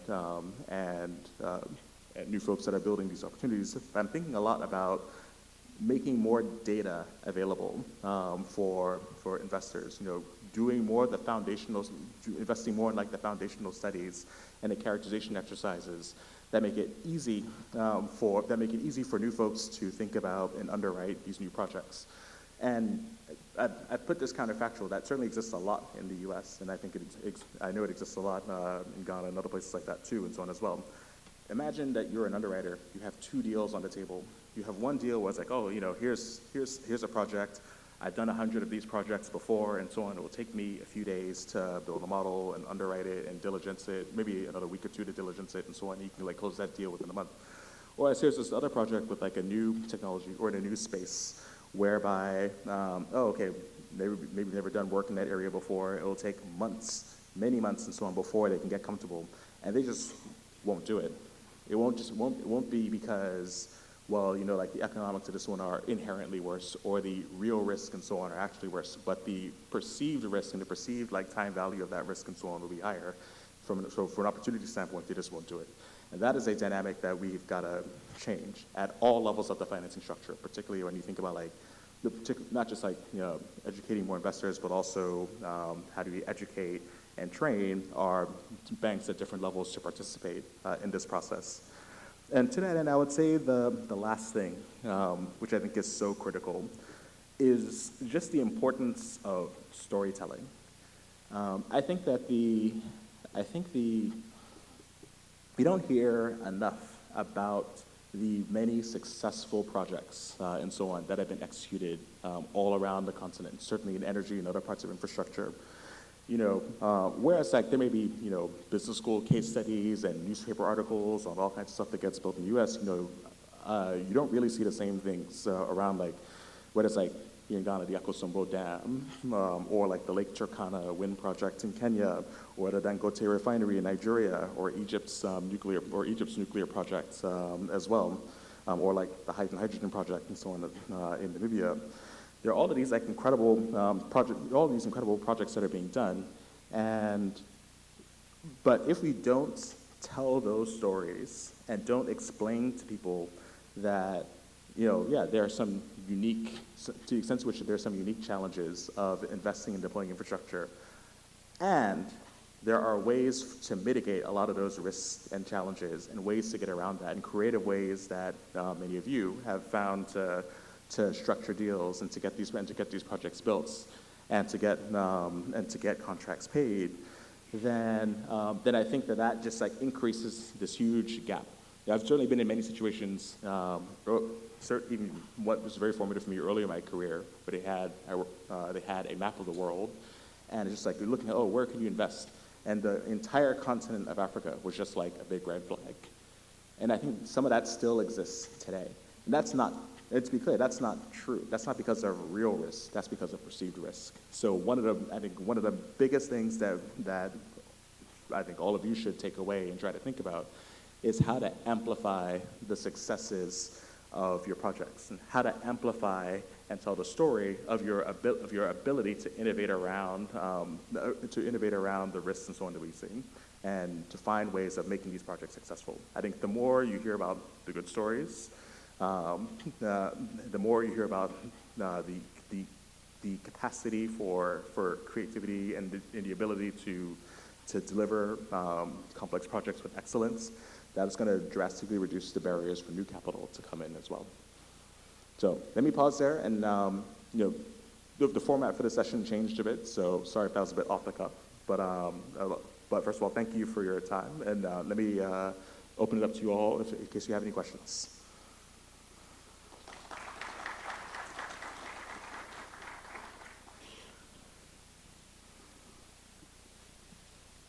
Hello, Nana. My name is Fred. Speaking on storytelling, I have two questions. So one is storytelling. I think we're quite interested in finding out how a boy from Accra ended up in the White House advising on energy. So if you could tell us that story. And my second is a little more technical on how far away do you think we are in Ghana from adapting to nuclear energy as a solution for our issues? Thank you. Thank you, Fred. I'll start with the second question. So in terms of like how far away we are from nuclear, I mean, so Ghana, for anyone who doesn't already know, Ghana has a long history and experience with nuclear. Driven by Atomic Junction in the Kwabenya, at Kwabenya. There's a research reactor over there. It's not a reactor for generating power, but at least it shows like Ghana actually has a long, decades worth of experience handling nuclear material safely. I would add, because there have been no major incidents and so on at that facility. And beyond that, Ghana is in the process of developing two nuclear projects. They're exploring one large nuclear project with the Chinese, and a small modular reactor with the U.S. As well. I think both of those, Ghana is really at the tip of the spear in terms of like leading African countries in terms of actually doing something.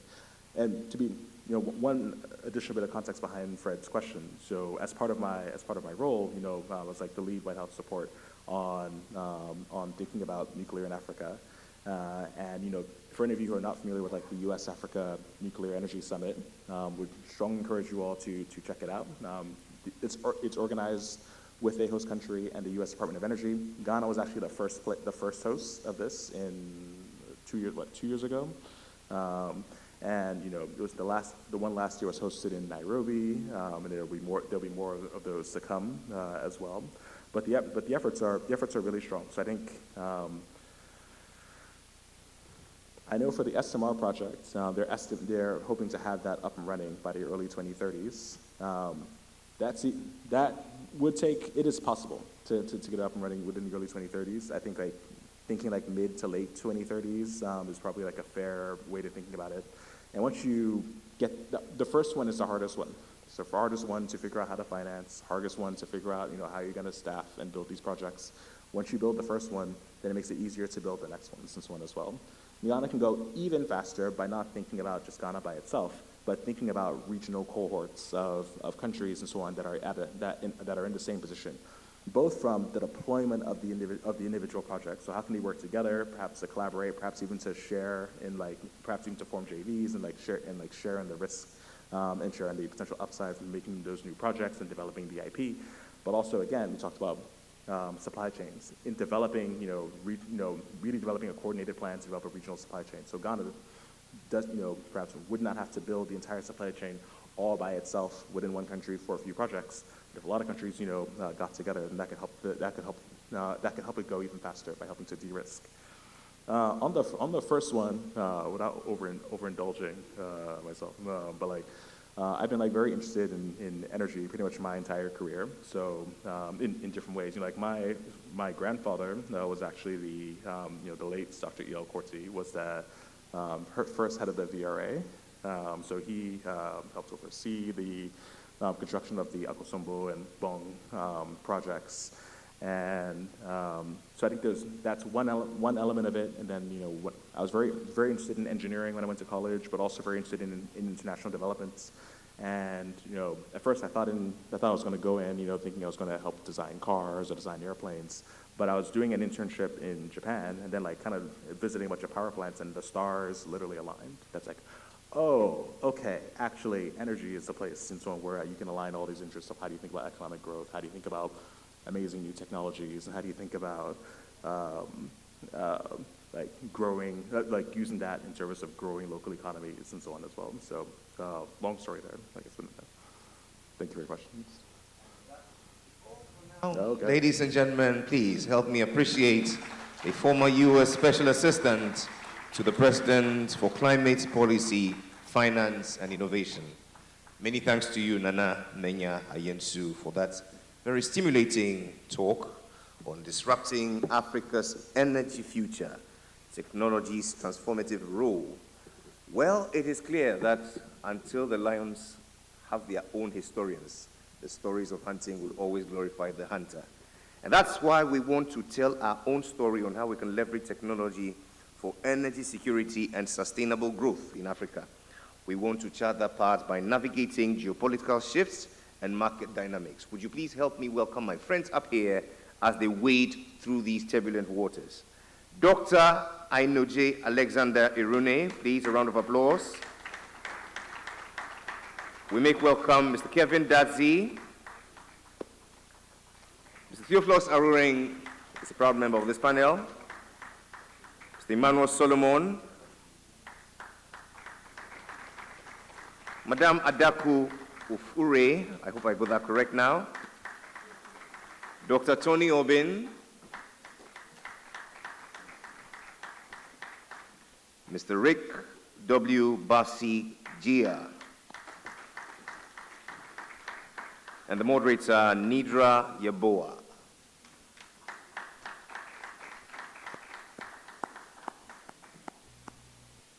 This is a job to be done in 45, and then they will have 15 minutes to engage you, the audience. However, setting the tone for this conversation is the Chief Executive Officer, Tetra Core Energy Group. Would you please make welcome Olakunle Williams.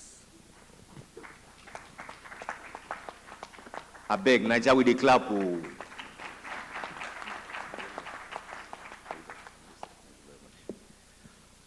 Thank you very much. Good afternoon to everyone. I think the previous speaker actually set a very good context for my keynote address today. I really enjoyed the information you shared. And I think that part of telling our story, and like you said, it's extremely important to showcase the successes that we recorded in Africa. Today, I'm the founder and CEO for the company as introduced, Tetra Core Energy Group. We're focused on natural gas and power expansion across Africa. Today, we supply gas that powers close to about 30% of the power, grid power in Nigeria. And we also have, businesses across the value chain, the natural gas distribution, virtual pipeline solutions, power generation, and so on and so forth.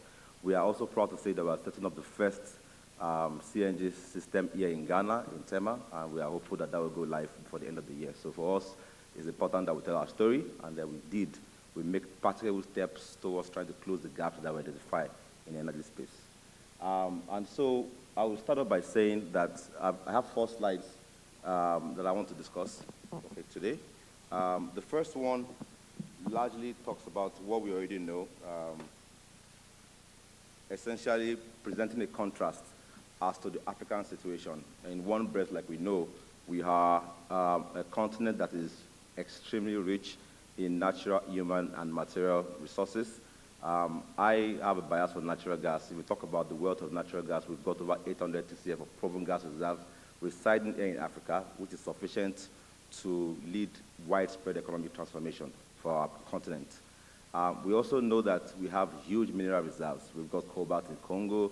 We are all across Nigeria. We've got lithium. Here in South Africa, you've got gold. We know that we are extremely blessed with mineral reserves.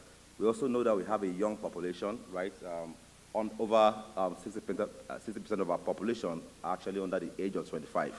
And then we also understand that in terms of potentials for renewable energy, like the previous speaker said, we've got massive capacity to generate renewable energy at scale, given the blessings that we have in terms of solar irradiation across Africa.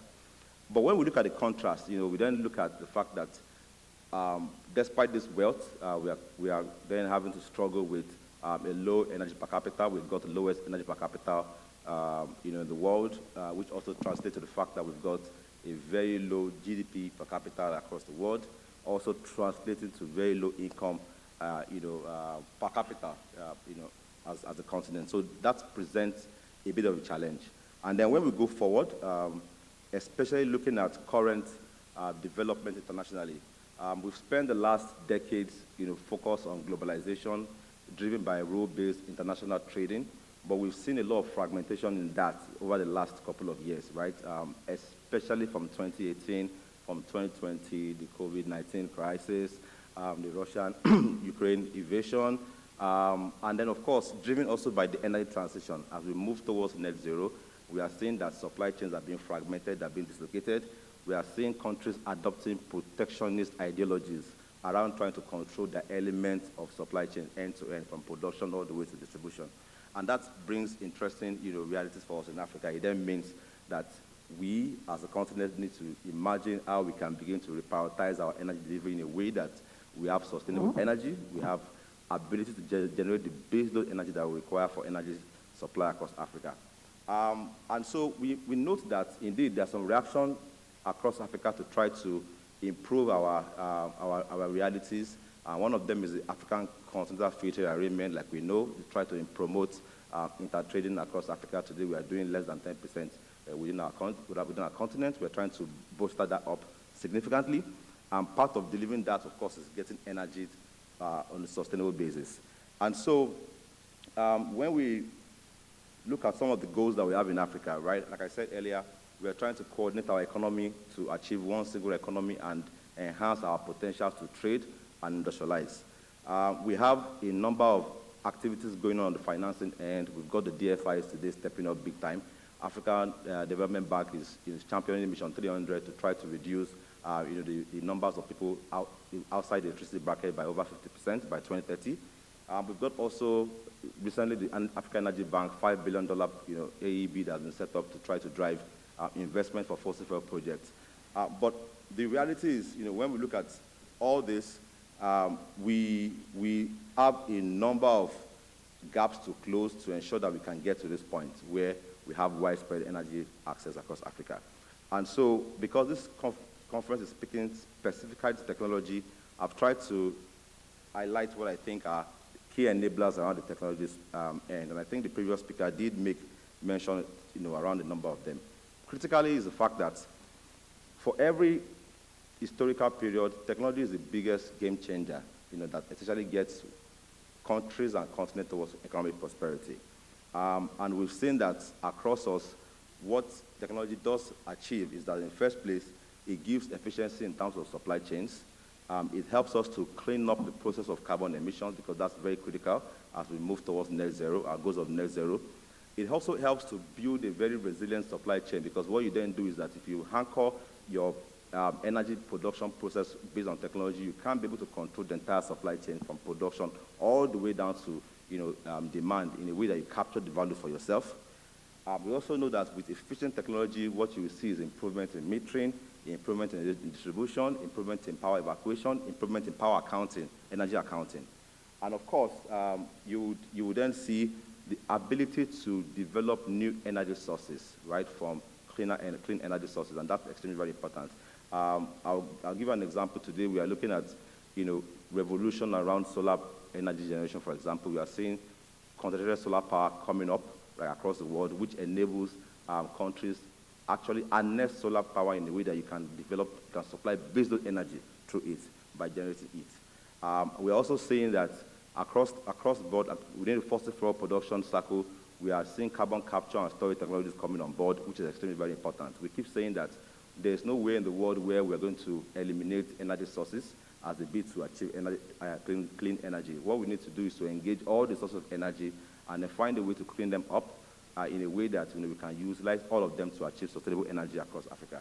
So we are seeing carbon capture stepping up is extremely very important. We think that it's going to be very useful as we try to leverage our fossil fuel wealth in Africa. We will need to clean it up and ensure that it's good for investment. And of course, something that we're very proud of is efficiency in terms of supply chain and energy distribution. We at Accra, we have been able to drive the penetration of gas supply for auto gas utilization, which I think is very important. Across Africa, we perhaps consume about 20% of our energy for the sake of transportation. And so if you can find a way to reduce the carbon emission in that process, it helps to present an interesting new business case that is investable ultimately. And so we are beginning to see mobile refilling units where you can begin to use your virtual pipeline CNG to drive supply of natural gas for vehicular purposes, trucks, and the likes of it. Today we are in proud partnership with Dangote in Nigeria, where we supply gas for all the trucks across the country. And so we're very proud of that development. We think that that's an example of a technology that helps to ultimately create a resilient supply chain across what we do. So what we think is also very important is beyond this, beyond technology, there are other enablers that makes energy security a possible achievement within Africa. We've talked about financing, and I'm sure that we cannot exhaust it. We've talked about the role of the DFIs. We think that, like we keep saying, we need private capital to also come into the space as well. And a number of our HNIs, we need you to bring your money from where you have it in the house and get it involved in energy projects. We think that that will help to stimulate the multi-level financing that we need from institutional investors and from DFIs. So if you want to keep your money at home, please bring it out. We have projects that we can invest it in that have fantastic ROIs that also stimulate DFIs to come and provide balance of funding for ourselves. Also important is government policy. But this is very critical because we think the government should ultimately drive away from the business side of the value chain, which is the productive side of the value chain, rather focus on regulation and policy enhancement, sustainable policy enhancement. We expect that the private sector should be allowed to lead the productive sector of the energy value chain. And I think that Ghana is taking a very good step in that regard. Recently we heard that you are inviting private sector players within your energy distribution, power distribution space, and I think that's a very fantastic drive. Government needs to focus on policy development, policy assurance, while the private sector drives actual business delivery. And also, we expect that it's very critical to have local content and human capacity development. We keep saying this. In the 80s and 90s, before China was able to attract FDIs, they focused first of all on developing local content, developing the skills, competencies, capacity that is required within their entire business value chain. And on the back of that, they were able to grow at about 9 to 10% GDP on an annual basis for close to 2 decades. I think that in Africa, we need to adopt that same mentality. We need to equip ourselves with skills, vocational skills, capacity, competencies across the value chain in a way that we show to people that we can be able to adopt technology and then build that technology within our own business case in a way that creates efficiency in what we do. So I think that it's important that we see more development of skills, competencies, and capacity within the value chain. Ultimately, we think that when we combine these different factors together with improvement and enhancement in technology, what you will see is that we'll move towards energy security and towards a goal of achieving economic sustainability across Africa. At Tetracol, like I said, this year alone, we've committed close to $15 million on making investment across the value chain, focused on distribution, focused on autogas, also focused on midstream as well. And we're looking forward to working with partners across board, even as we set up our CNG station here in Ghana. We're looking forward to partners such that we can begin to expand the range at which we collaborate effectively and then deliver sustainable energy for all our people on our continent. So thank you so much for listening to me, and I wish us a wonderful session.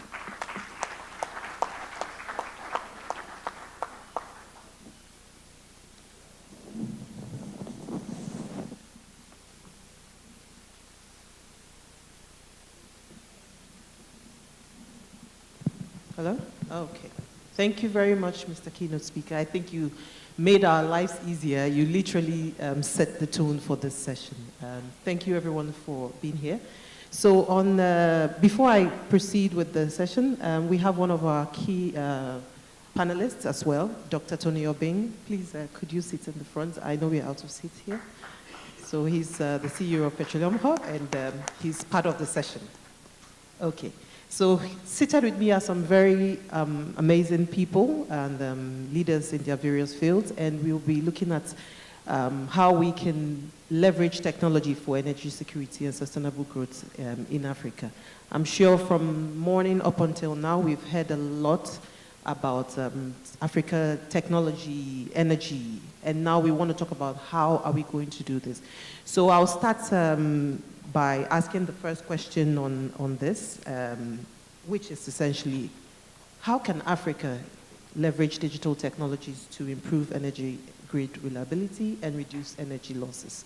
I think we've heard a lot today, and I'm pretty sure that my panelists seated here will be able to do justice to this. So I would start with Dr. Aina in no particular order. Ainochi, yes, please.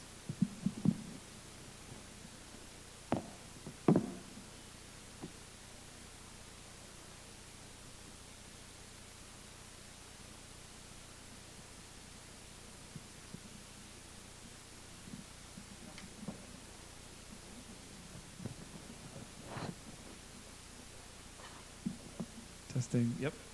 We found one eventually. Yeah, technology, right? Good afternoon, everyone. It's always a pleasure to be here.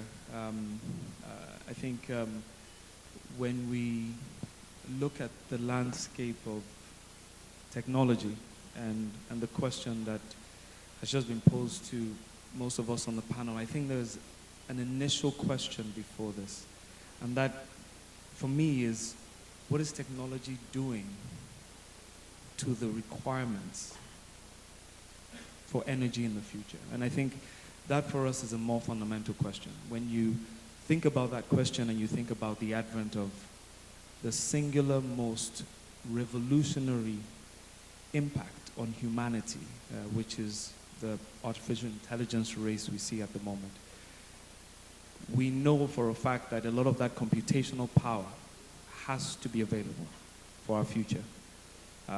So when you look at that and you see the 4-fold to 6-fold increase over the next 3 to 4 decades from a power standpoint, we know that the world is certainly going to be consuming in excess of 100 million plus barrels.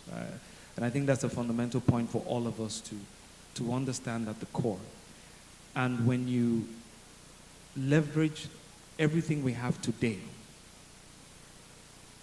Africa remains the security, at least across the central hemisphere, the security for future power production or energy production across the world. So when we talk about Africa's energy security, in the light of the technological advancements that have happened over the last decade and that are going on now, there is a lens that needs to also point into the future, understanding that we're also the world's security to ensure that if indeed we're going to do this in a net zero way, I think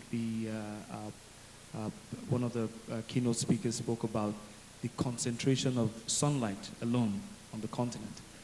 If we're going to do this in the future, Africa is going to be important to that future. So, dare I say, a future that requires us to be realized. So what are we going to do for ourselves in that context of that future? And I think this is where the second question becomes very important. We're at an inflection point. If we don't read the room, understand no one is coming to save us, and do what we must, we will be left behind. And this time, we will be left behind in ways that I worry if, we'll be able to catch up in another century. We know today that across the energy value chain, technology plays a significant role in optimization, improving project delivery, measurement and containment, your ability to remotely monitor things. All of these are all great, but I think the first step is really how we create the frameworks, the infrastructure, the funding, everything we've spoken about all through today, to get to that point where we can talk about intelligent grids. I love the point you made, the keynote speaker, about creating some intelligent systems around our distribution networks. I speak about Nigeria specifically. Our distribution network is so archaic that for you to do anything of that nature, you really have to scrap it and start all over again. So when you look across the entire value chain, you're looking at what are the new projects that are not as expansive. We focus on captive power. How do we then embed technology to improve the efficiency of captive power? Whether it's the monitoring and load balancing technologies that exist, how do you bring them to the fore? But to this question, I just really want us to sit with the construct that there is no future when it comes to energy provision without Africa. And if we allow that future emerge without what we need to do, whether it's from a skill perspective, investment perspective, or indeed a technology implementation perspective, then we will certainly have missed the boat. So I'll stop there. Thank you. Thank you very much. Do you want to support? So I'll speak more from, I guess, personal experience of managing renewable energy and energy access projects. So a lot of the technologies that I've come across, which I mean, they're building momentum towards rolling out on a larger scale, but are already in use. So starting with AI, like you mentioned. So last year at London Climate Week in 2024, I was in a room with Sir Andrew Stair of the Bezos Earth Fund, and they announced that the fund was launching a $100 million AI, I think, nature challenge, basically to fund anyone who can create the best AI-based solutions for power sector optimization. And in our business, you know that the innovation is where the money is. If you see where the funders are going, you know that's where the market is going. So clearly they are betting big on AI. And it's also being used because, I mean, they're using AI to predict consumptive patterns, even for formatting weather. And in Kenya, M-Copper is using AI to estimate credit worthiness, and that's how they tailor repayment plans for solar home loans. And so that's how it's being used currently. Also in raising financing, which is our greatest problem in the energy sector, there's a, what's it called? It's a blockchain platform called Sun Exchange, and using that, global investors actually crowdfund for solar solutions or solar projects through cryptocurrency platforms. And it's currently doing it right now, mostly in East Africa. I think that's more where our Silicon Valley exists. They're way ahead of us than here in West Africa. But if we come back down to West Africa, say in Ghana here, if you have an ECG app, when you pay your bills through the ECG app, you will notice that there's a part where you're able to pay small, and I think that's the acronym, basically, of the moniker. And with that, you can use your mobile money to pay your ECG bills intermittently and using the app. And so that's the way that digital payment systems is making, operationalizing efficiency, but also helping young unbanked Ghanaians to be able to balance their needs. If you can pay your bills little by little, then that helps to circumvent the commercial losses that come from, that ECG is suffering, as we all know.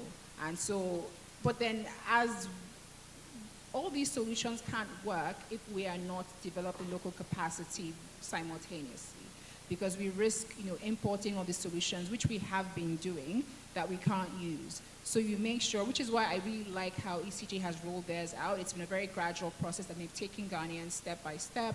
AI, obviously, it's far more technical than what we're doing right now, but we are seeing some organizations that are working their way towards it. So as we're coming up with this new solution, this new technological solutions, we need to make sure that we're building local capacity right alongside it.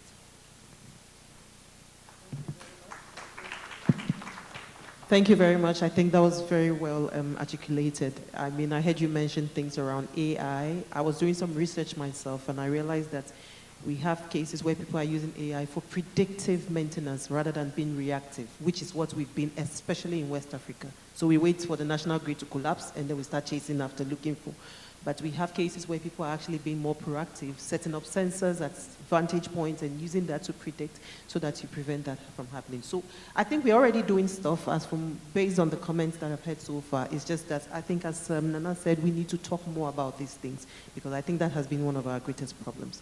So thank you very much for that perspective. So I'll go on to my next question, and that's coming to you, Kevin. So based on the conversation we've had, what do you think are the most promising renewable energy technologies for Africa? And I'm asking about this because we already have something, we already have systems. How do we integrate this renewable energy? Because, I mean, there's a lot of it out there, but we need to think about, we are not breaking down what is existing. It's a case of integration. So from your perspective, how can we integrate renewable with what's already there? Thank you, Nidra. I think the first question to probably look at is what drives the choice of renewable energy as an investment. And I think what typically drives it is geography and, I guess, the resource. And I think in recent times we've had new energy options around hydrogen, blue hydrogen, green hydrogen, and all of the other interesting things that there's a lot of ongoing research. But I find that if you look at Africa, if you look at the diverse geographical spread, if you look at the natural resources, and if you look at the growing demand for energy, then you almost narrow it to solar you narrow it to wind, you look at hydrogen, and then you look at biofuels. And I think over the years, there's been lots and lots of development technology around creating more access to solar or all the other energy sources and making sure that it's easily accessible. I think the way you think about integration is essentially looking at how do you get energy from these sources into the system. And I think in some scenarios, you would look at some sort of wide-scale grid options, or you start to look at small-scale or off-grid sort of solutions where in off-grid scenarios, you're able to sort of penetrate the rural communities, create energy access, leverage on that to make sure that you have some of the app technologies that have already been discussed where consumers have access to off-grid solutions. And then I think when you look at open grid or you look at large-scale grid solutions, then you're now looking at sort of urban development and looking at industry as energy access. I think integration is quite interesting because you don't want to scrap the existing energy entirely and say that, okay, today we're done, we're moving everything out of the system. I think it's really a gradual process. So you sort of look at how do you integrate renewable energy options with the existing traditional energy, and then gradually sort of phase it out, because I think when you have adaptability, then it becomes very easy to sort of move on to, I guess, maybe more of renewable energy. But basically, you have a basket of options to look at it from. And from that basket, you essentially start to look at that sort of integration. Once you deliver that, then you can now look at, okay, how does AI come into the mix and sort of create the preventative maintenance? How does it optimize consumer behavior? Where do you look at more power consumption or energy consumption? Where do you pursue? All of that would come in once you've been able to integrate. But looking at biofuels, I just want to share sort of a real experience in Ghana where we've basically worked with a local company, and all they do is to aggregate used cooking oil. And then at the end of every month, they would send a container of used cooking oil to us. We would in turn blend it with normal gas oil. But what that does is that it reduces the sulfur content, and obviously you reduce emissions. The next level of this is to now introduce technology that allows the used cooking oil to be processed in country for fuel use, right? And then that can go into industry, it can go into some sort of motor vehicle use. But what's interesting with that is over the period, they've now introduced technology that allows them to figure out which customers' used cooking oil is ready to pick up, how do they transact over the app, how does the logistics piece of it pick up the oil and still send it out. So we're seeing, I think in our small way, you sort of start in some sort of sizable way, but it just starts to grow from there. So I think we do have, the renewable world has many, many options of renewable, but I think when you look at Africa and its peculiarities, for me, it's obviously, solar, wind, hydrogen, and biomass. Yeah. Thank you very much for that. I think there was something you said that kind of merged with what I think Nana said at the time about, the peak demand, right? When you have peak demand, that may be a good time to introduce some of these solar systems. I don't know about you guys. I know for some time when I moved to my place, at 7 p.m., the current just drops. I have ways of monitoring, and it was a constant problem. And it still is a problem. So you realize that because a lot more people are accessing and using air conditions and all of that, so you see it drops. And if you notice, if you're going to have a phase going off, for instance, at home, that's around the time it's going to happen. It wouldn't happen in the daytime because at that time you're having peak energy demand. So when you have this kind of systems, you can set them up in such a way that they plug in at that time to boost the generation of electricity or whatever it is at that point in time. So thank you for that point and giving us that example on the biofuels. So over to you, Andrew. My question to you is, having listened to this conversation, how can sustainable oil and gas technologies specifically, contribute to Africa's energy transition? I ask this because, once you mention oil and gas, fossil fuel, everybody goes up in arms because, environmental concerns and all of that. But you and I being in the industry, we know that there are ways that we could still contribute to this and still harness the oil. So could you just touch base on that a bit? Sure, thank you, Indira. Like you said, there are many different solutions, many different technologies that can be deployed. Already, I think some have been mentioned in the earlier conversation where we're talking about how we can capture flare gas as an example in the upstream process. There's also ways that we can actually improve the efficiency of some of our machinery. We can reduce some of the emissions. But critically, I think when it comes to the oil and gas space, you know, the conversations that were had right at the beginning of the conference around just transition is a very key one. We should not forget the fact that Africa has to solve its problems by itself.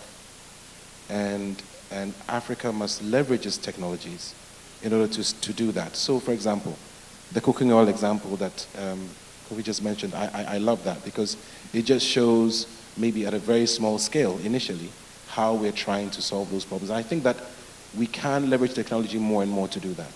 In the, particularly in the upstream space, the company I work for, Modec, is actually a specialist in wind turbines development. So what they do is we build subsea submersibles and TLPs. And what we do is we mount these wind turbines on them as a way of trying to obviously generate power, but in a clean way. So these are things that the oil and gas industry is trying to do. But I think in this whole conversation, there's a thread that we have to bring out around context. You know, the African context is very unique. Our diversity is actually our strength. So I think that as we look about how to deal with technology and sustainability, we must also look at how we can try and standardize some of these things. Because actually I think standardization helps for us to scale. So if we are finding a certain solution is working one place, maybe it is possible to extend that elsewhere. So, I mean, I think from the oil and gas perspective, like I said, there are technologies out there. I know that Modec is deploying these wind turbines offshore, and they're very, very successful in Asia. And it's easily something that we can bring here to Ghana. I'm aware that, for example, in Ghana, we are looking at some wind energy projects in the eastern side of the coast. We've tried and failed, and potentially the Modec solution could be a potential solution to bring that forward. So I think there's a lot that can be done, but like I said, I think it's important to contextualize it, to standardize it, and then we can scale. Thank you very much, Andrew. I think it's very good to know that Modec is doing stuff like that. You want to add something to that? Absolutely, please do that. Thanks for that, Andrew. I think one of the elements that we see coming to play now is the fact that a lot of the oil on the continent, or gas on the continent, we could do a lot by improving our, not just extraction quantities or percentages, but we can do a lot by clean extraction. So one of the things that, just to piggyback on some of the work you're doing on the wind side, is when you look at the subsurface across the continent, for the major oil producers, it's well known, and there's a lot of data that governs a lot of those basins. We know that at the beginning of any discovery or project, the steps you take ahead of commissioning that project are extremely important. Now, why do I say this? That's a huge cost that we're burdened with. And with the advent of AI now, you can take a lot of that data, and just the way you build large language models, you can build oil and gas models, right? That effectively, AI loves anything with structure, right? And one of the things in the oil and gas space we have is a lot of structure and things done a particular way every time. So you can build a lot of these large language models or CNNs that can take this oil and gas information and effectively accelerate your time from exploration to find and even project development, right? If we look at all our, regulators who hold all the information of every well drilled in every basin, and we're able to come together to aggregate this data, I think Africa becomes a very cheap basin to then explore on multiple levels, right? Before we then get to the delivery of more effective drilling, more effective work over work, and all the other things that you need to bring this oil to the surface. But just wanted to add that and the impact AI could bring to really shortening that timeline and effectively taking out the early stage cost that is often a bottleneck for us. Thank you. No, thank you so much. Okay. I think this is a hot button topic, but I do like to sprinkle a personal experience here and there. And my thing with this is, so I know as a clean energy expert, and I've managed renewable energy projects for about almost a decade, oil and gas is supposed to be a dirty word, yeah? But actually I have a qualification in oil and gas law, and I worked as an oil and gas lawyer across Equatorial Guinea, South Sudan, South Africa for many years. Coincidentally, my old boss is here, Minister Gabriel Obiang-Lima. I lived in Equatorial Guinea for 3 years, and I worked for the Ministry of Mines and Hydrocarbons there. And so I come with the unique perspective of being an oil and gas expert as well as a clean energy expert. So I'm able to bring that fossil fuel knowledge into the renewable space. I know how best to mitigate the issues that we're trying to solve, yeah? So for 5 years, I worked with USAID, managing a USAID power project across West Africa. And even though we were under a Biden administration, which was climate first, we're still able to work in oil and gas technologies as long as there was significant emissions reduced or gas flaring managed or carbon captured. So like in Senegal and Mauritania, I did some work where we would convert power plants to natural gas. And it was okay to use climate funding to do that because there was a climate aspect. Or in Senegal, there's a 120 megawatts Malikunda power plant in Senegal. And in that one, what we did was to construct combined cycle power plants. And they use steam and gas to power generation. And so it's 50% less cost, 50% less emissions. So like he said, there's absolutely no way we can kind of just go from no energy to clean energy. There's something in the middle. So we kind of have to make that more cleaner, more efficient on our way to long-term permanent renewables. Well, thank you so much for that. And I particularly love this question and this particular perspective because this is my field. I'm also in the oil and gas industry. And I've seen autonomous drilling. We now have people drilling wells with little to nobody on the rig. This is reducing the whole footprint. So oil and gas is not going to go away immediately because we are finding more innovative ways to reduce our footprint. And I think that's the key, so that we can harness the best of both worlds, both the renewables as well as fossil fuels. So I have one question for you, Dr. Tony. So having listened to all of this that we've said, you see, it all boils down to money, l'argent. So my question now to you will be, how can Africa attract investments in energy technology and innovation, right? Based on what we've discussed all this while.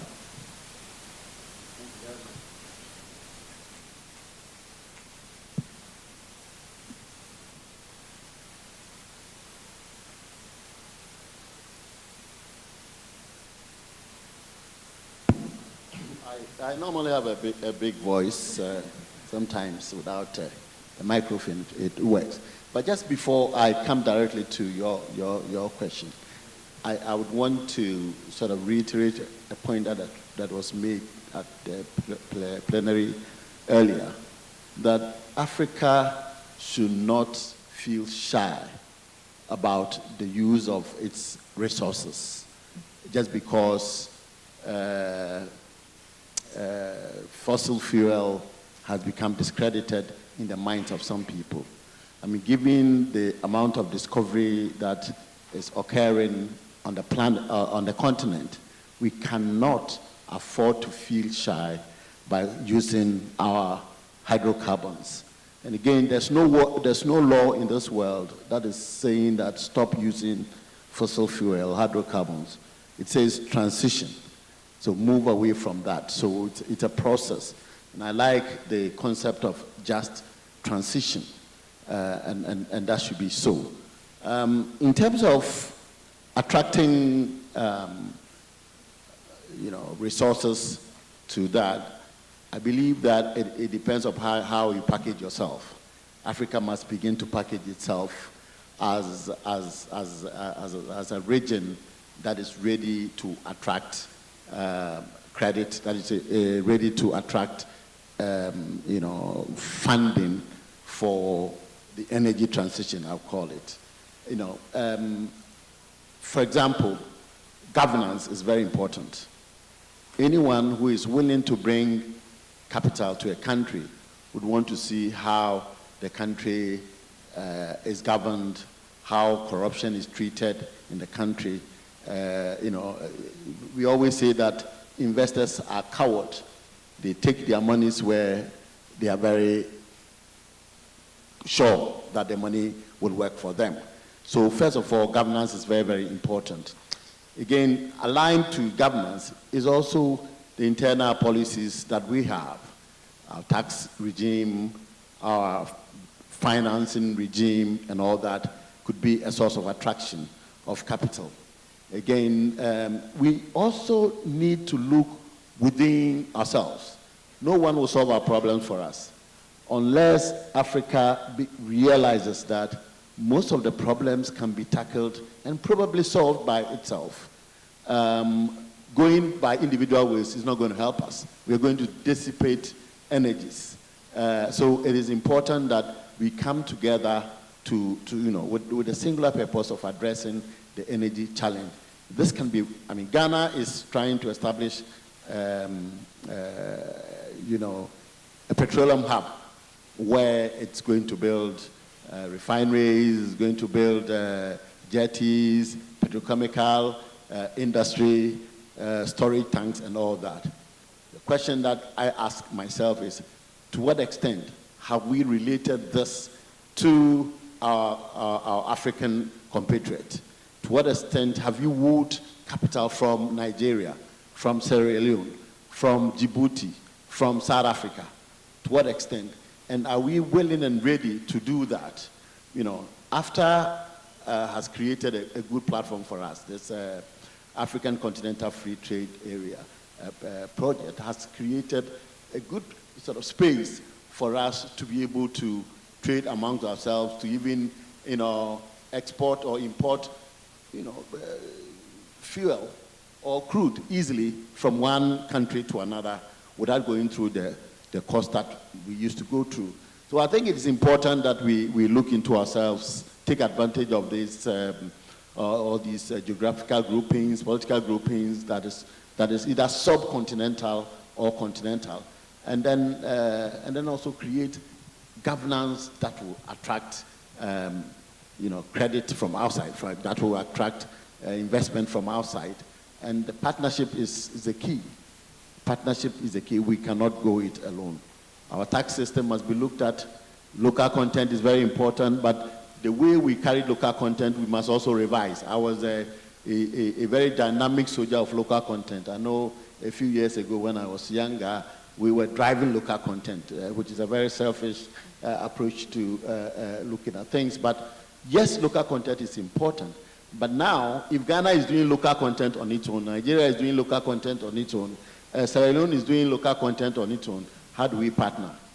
So these are, just off the top of my head, some of the things that we can do to attract investment in our country. Thank you very much, Dr. Obin. I think you literally touched on most of the key points that I also, put down when I was researching into this topic. You talked about, essentially clear regulatory frameworks, policies. But I think the biggest amongst everything you've said is regional integration, right? And I think today that has been the message. It's been consistent throughout the different speakers and even the sessions. I noticed there's a whole talk of we need to integrate more. As you said, Africa is not, we are very unique. Everything about us is very unique. We need to stop looking outwards for rescue and actually begin to work from within. And for that to happen, we need to integrate. And I can imagine what we'll do because we have the resources, we have the people, we literally have everything, but we just need to have the will to work together and get this done. So I think you really touched on some key points, and I think I like that. So as I get to the point where I get the team to round up on the various points, I would like to ask you a question. So looking at the geopolitical uncertainty, within within, not just within Africa, but even within the world at large. How can Africa, ensure that this energy security we keep talking about, we can achieve it through technological advancements? I think we need to be consistent. I think there's opportunities for us to develop the right technologies in some of our educational institutions. I think that there's ways in which government policies can encourage innovation and reward innovation. Definitely, like you mentioned, there's some benefits from regional integration that could also be used. But like we've been saying, Africa must find solutions for itself by any means necessary. And in finding those solutions, in ensuring that we are recognizing what it requires to get the necessary financing, governance systems, technology systems, by displaying all those things, I think we would then have the necessary support to be able to drive the changes that we want.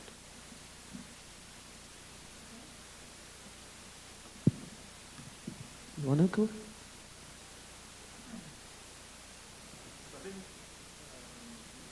It takes a while. I think a lot has been said. For me, regional integration sticks out. I think getting to a point where we can collaborate even across territories, even across geographies. Because the real truth is also that, a lot of these energy investment projects tend to be, large sums of financing required.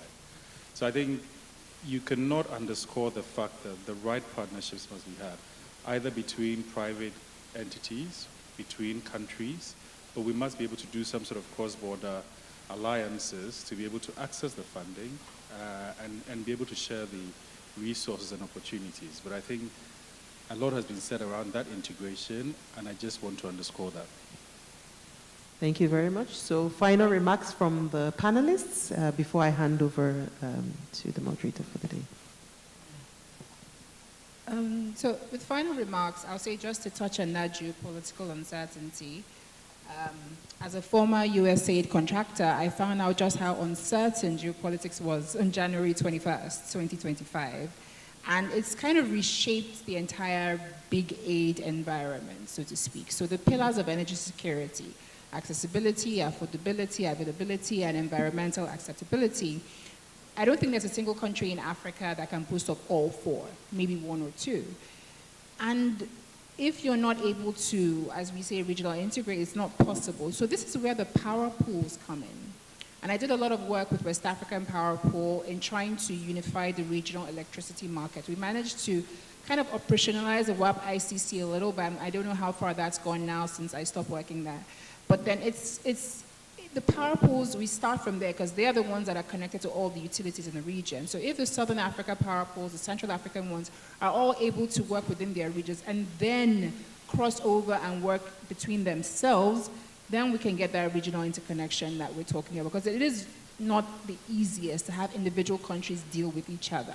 Because prior to reunifying that regional electricity market, Cote d'Ivoire would only ever buy from Burkina Faso. We couldn't sell to Burkina Faso.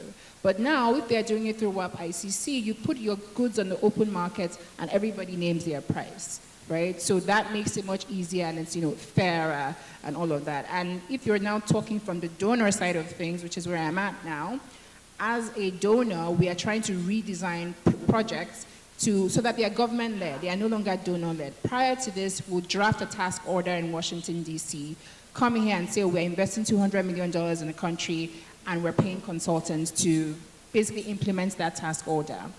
But as we see now with Mission 300, because right now I'm managing Mission 300 for Sustainable Energy for All, yesterday we had a Ghana Energy Compact Review workshop. And what makes Mission 300 so unique is the fact that it's government-led. We're having the governments themselves opt into Mission 300, design their compacts, and then tell the funders, these are our issues, these are our solutions, and this is how much we need. These are the resources we need to effectively implement the compacts. So that is how we're hoping to shift that uncertainty to I guess, to be more certain or to have more security, to make sure it's more government-led.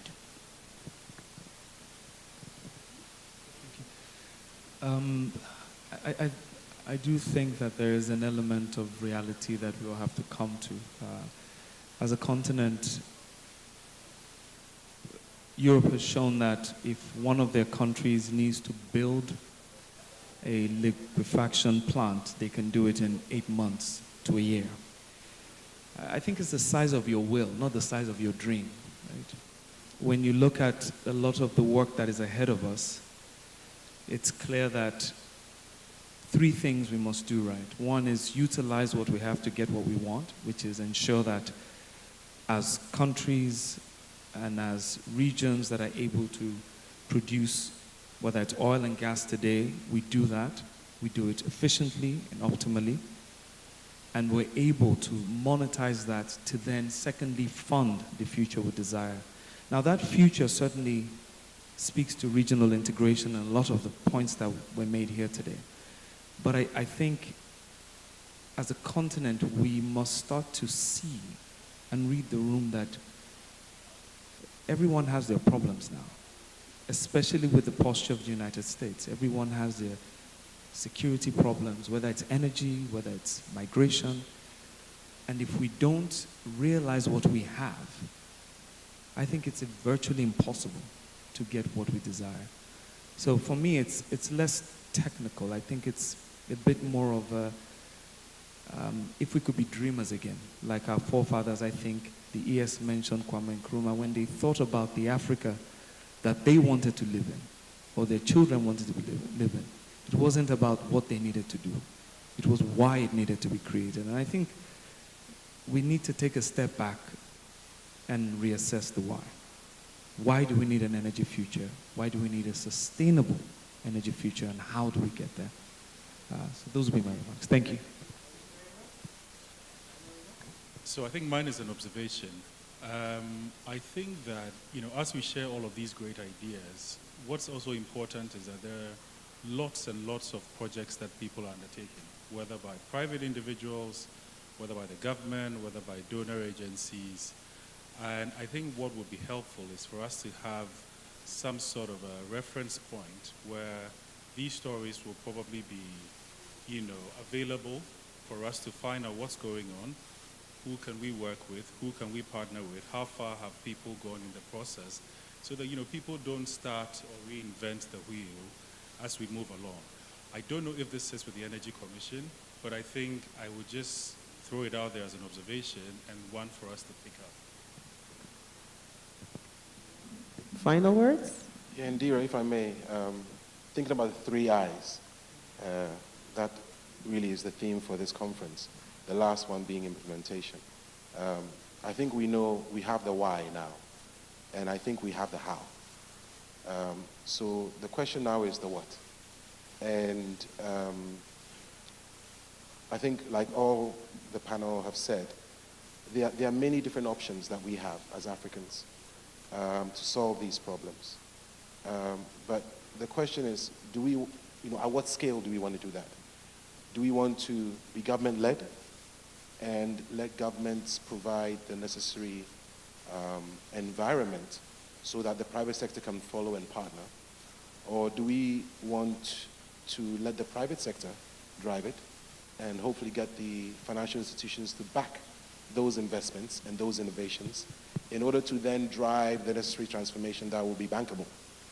So it looks like we don't have the answer, and it looks like we just have to keep trying all the options.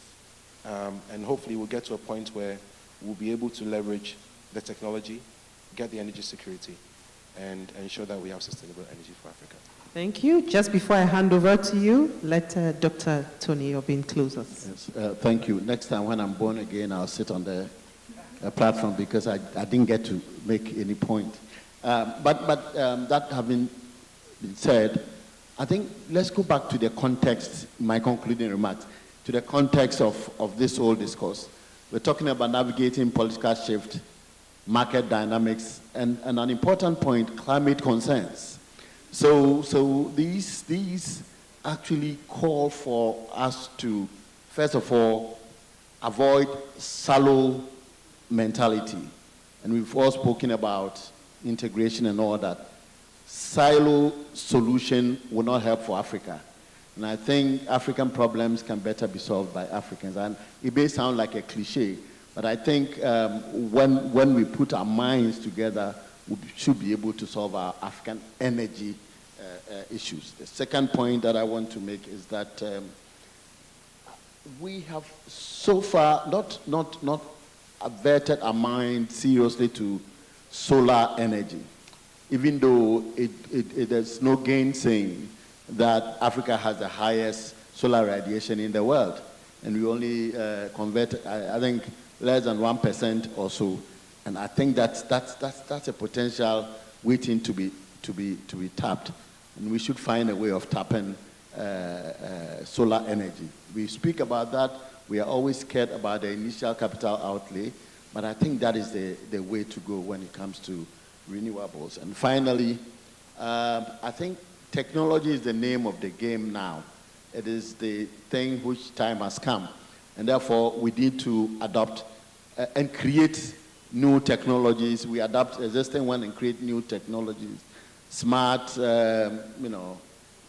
great technologies that would help us conserve and actually manage the amount, be efficient in the use of energy. I think these are the three key points that I wanted to make as a concluding position. Yes, thank you.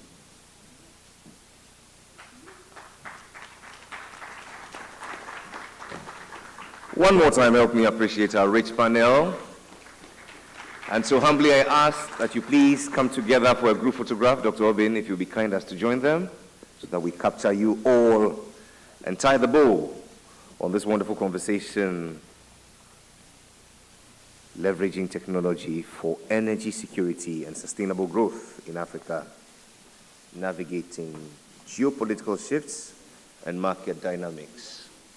The takeouts are many, they are varied also, but certainly they leave us with one last conversation to have: how to leverage digital innovation for sustainable mineral supply chains and African energy industrialization.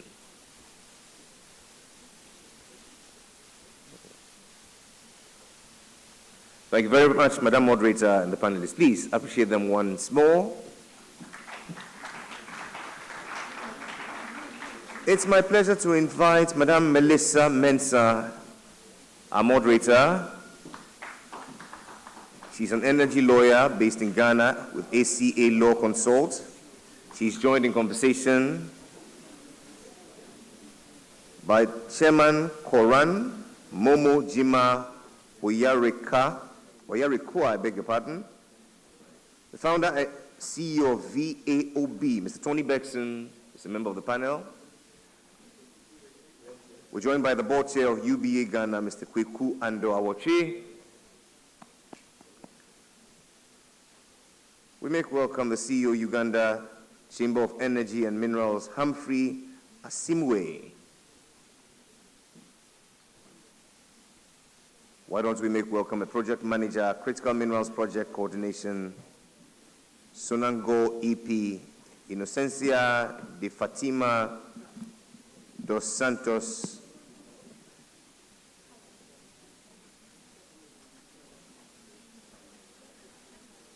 Mr. Benjamin Boache, if you're here, please join us, Executive Director, Africa Center for Energy Policy.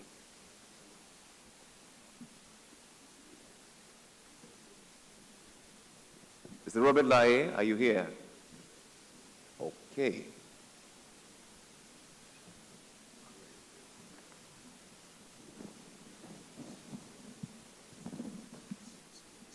Dennis M. Jair, Africa Senior Program Officer, Natural Resource Governance Institutes. And last but certainly not the least, Madam Georgette B. Sechiado, Executive Director, Georgette Barnes Limited.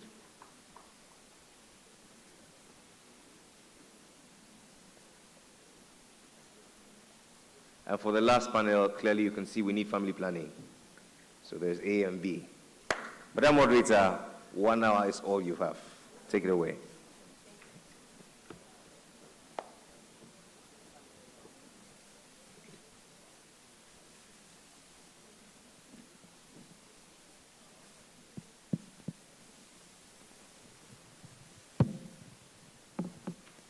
Thank you again. Oh, wow, it's loud. Good afternoon to you all. This has been a very interesting morning. I hope you all have gotten a lot of value from the presentations earlier today.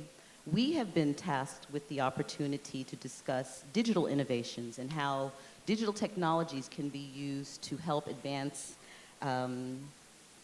leveraging digital innovation for sustainable mineral supply chains and African energy industrialization. And I have with me today a very impressive panel of professionals in different sectors of the energy and banking industry here in Africa, many of whom have experience in the mining sector and have a lot of experience to share with us as we go forward to discuss this particular topic.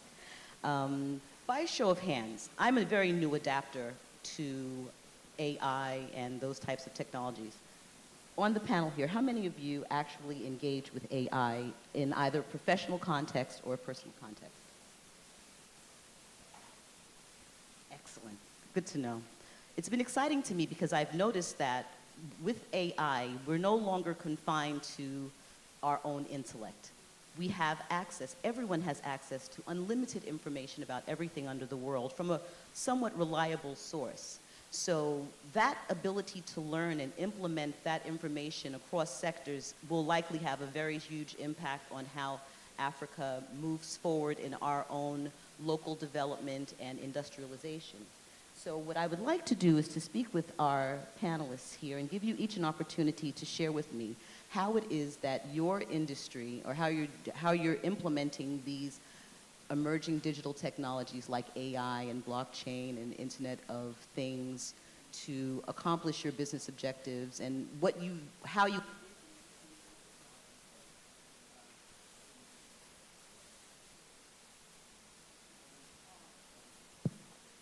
envision these technologies playing a role in your rollout. So I'll start with you, sir.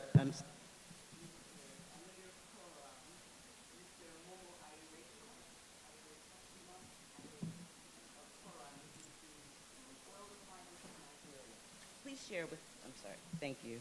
So Mr. Momo, if you don't mind, please share with us how you're using these emerging technologies in your role as the chairman of the Crude Oil Refiners Association, as well as an operator of your own refinery and your own service companies. Okay, thank you.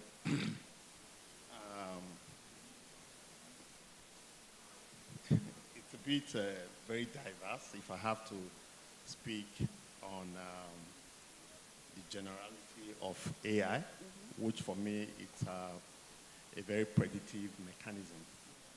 I would say in refining, for example, I don't think we've gotten to the stage where AI begins to predict how the refinery works and all of that. The only area where you can begin to use AI in refining is to predict when you probably would be carrying out maintenance and all of that. But digitally, what we're doing at the moment, for example, our gantries, our instrumentations and all of that, they work on digital platforms, but it's not at the point where we begin to use AI to predict whether the refinery will work in 30 days, in 1 year, and all of that. You see, what I've always said about AI is that the human aspect of it is also very important because it's more or less like garbage in, garbage out. So it's what the human is thinking that you still put into the digital space for you to enable whatsoever you want to do. But for us at the moment, at the refinery stage, we're not using AI to predict any of the things that we do in our refinery. Thank you. Do you anticipate using more of those technologies in the future? Yeah, maybe in the future. I mean, the world is growing. I mean, 20 years ago, in fact, when I was a student, I was not taught anything about AI. I didn't know there was ever going to be AI. So we don't know where we're going to. Maybe in another 40 years, 20 years and all of that. Maybe we'll use AI to remotely from Ghana run a refinery in Nigeria.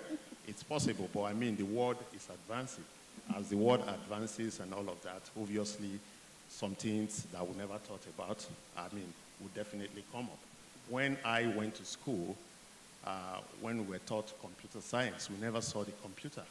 So we're only told that, oh, there was something of this nature. So we then imagine it, what it will look like. So I was actually reading about computer without seeing a computer. So yeah, so the future has a lot that it holds that we're waiting to see. My 14-year-old boy recently told me that he was using AI to actually to discuss with some companies how to advertise for them from Nigeria. He was actually scheduling meetings with people in America and all of that, and I was wondering, so you are home and you are scheduling meeting about what? So what is this AI thing all about? What do you want to do with it and all of that? So it was giving me a whole lot of information that I never knew that existed. I didn't know that actually you could use AI to advertise a conference like this in a different way, not the way it is done today. Maybe put it in social media or so, but he was telling me of something different that I'm sure a whole lot of people here don't know. You know, so it's something for the future. I don't think for most of the people that are seated here today, I will ask that in another 20 to 30 years, they might be seeing something different from what we are talking about here today. I have a feeling that that 20 years you're referring to is like next year. I think the advancement will be fast. Anyway, that's what we will say, but for, like I just mentioned, my 14-year-old boy, what he's thinking about today is not something that I can tell you now, but the way he will apply AI next year and the way he will apply it 20 years' time is going to be completely different.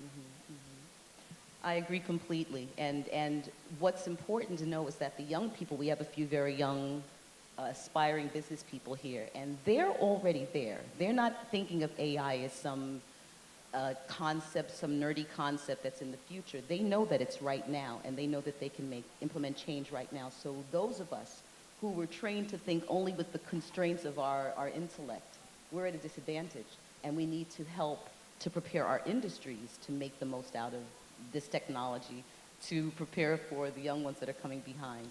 Mr. Kweku Ando Awotri of UBA Bank, I understand that you are a mining professional as well as in the bank, the chairman of the bank. Can you share with me how AI or these new technologies are finding its way into your activities and how you envision implementing them in the short-term future? Well, thank you. Well, as you said, I guess before I became a chairman of a bank, I was a mining and energy professional. And I think it's that nexus between mining and energy that really showcases the opportunity around critical minerals, which is a space that I'm still in from a certain point of view. So I'll make 2 points about that. One is that, minerals are commodities. Sounds like a very basic point to make. But we've been trading, the world has been trading commodities for centuries, whether it's gold, whether it's oil and gas. So, there are very sophisticated commodity platforms available.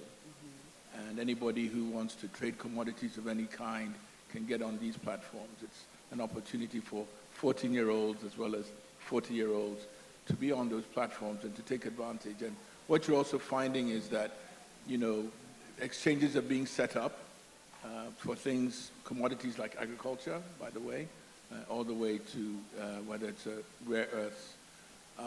So those digital opportunities are available today for anybody who wants to understand from beginning to end in terms of the supply chain, and whether it's whatever it is you're doing, whether you're mining or not. But I think one of my favorite examples of how mining companies are using AI is with a company called Cobalt, and I don't know how many of you have heard of that company. So Cobalt is a U.S. set-up company set up by AI professionals, and they're using AI to explore all over Africa. And recently, they actually got Bill Gates and Jeff Bezos to invest, let's say, $1 billion in them. And they're about to acquire one of the largest lithium projects in the world in the DRC, which is about 20 times what we have in Ghana. But they're using AI to do the predictive analysis of all these deposits. And as others have mentioned, there's a lot of data available to do this kind of thing. Now, I think the shame of a cobalt is that, I'm sure we have African professionals who have the same expertise, who can take advantage of these kind of opportunities, but they're there and they're available, and I think that is a particular opportunity for the continent.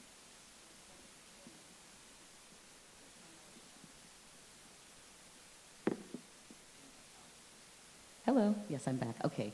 So now I'd like to turn my attention to Mr. Humphrey Asimwe of Uganda, the Chamber of Commerce for Mines and Energy. And I've had a chance to speak with you quite a bit, and what I've observed is that you are picking information from different countries, looking at the technologies that they're employing to increase traceability and sustainability and to maintain profits to the nation that are otherwise lost through whatever means. Where have you seen examples continentally, other countries, or even outside of the continent, where technology is being effectively utilized to protect the national assets? Yeah, thank you. Of course, as mentioned, the example of cobalt in Zambia and Congo is a brilliant example because the lifespan of a mining project from resource identification to the point where a mine has been built and is producing and is doing value addition, on average world over, is about 15 years. But with AI and technology world over, that is going to shrink, because with the just energy transition that is currently underway and the need for critical minerals, countries, especially in Africa, that have those critical minerals need to ride this wave while it's still available, because we don't know how long it's going to be. And so we're seeing that exploration is being cut short because of the use of technology. I think the other aspect is mapping, because a lot of the mapping is happening, aerial geomagnetic surveying, ground truthing. As a matter of fact, recently in our country, in Uganda, we're having a discussion with the British Geological Society, because they seem to have some very reliable data that they collected during the colonial times when they were mapping the entire country. And I'm sure it's the very same thing in a number of other African countries. But when you take that data and you're able to, first of all, digitize it, and then add on any other exploration work that has been done in different pockets and different parts of the country, and be able to map it together and put and build an AI model around it, then you will come up with information, which we have seen happen. We've seen it done in Australia, for example.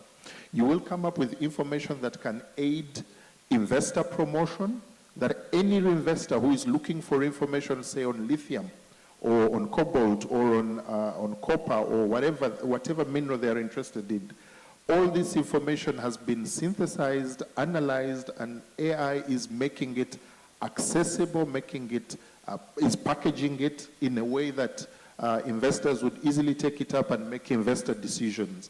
I think the other thing that is happening is, of course, the smart mining technologies. One of the big gaps that we've had is when it comes to laboratory work, where you take samples and you have to send them all the way to China, have to send them all the way to the UK or whatever, whichever other destination. But with technology, that is being cut back. With modular laboratories that are leveraging AI technology, we find that we can do exploration, we can make decisions in situ, so that we cut back the time, we are able to know what minerals we are looking at, what quantities are available, and then at the end of the day, that makes us ride this wave and are able to do business faster. So investor promotion is one of those aspects: smart mining, analytics, and of course exploration. Thank you so much.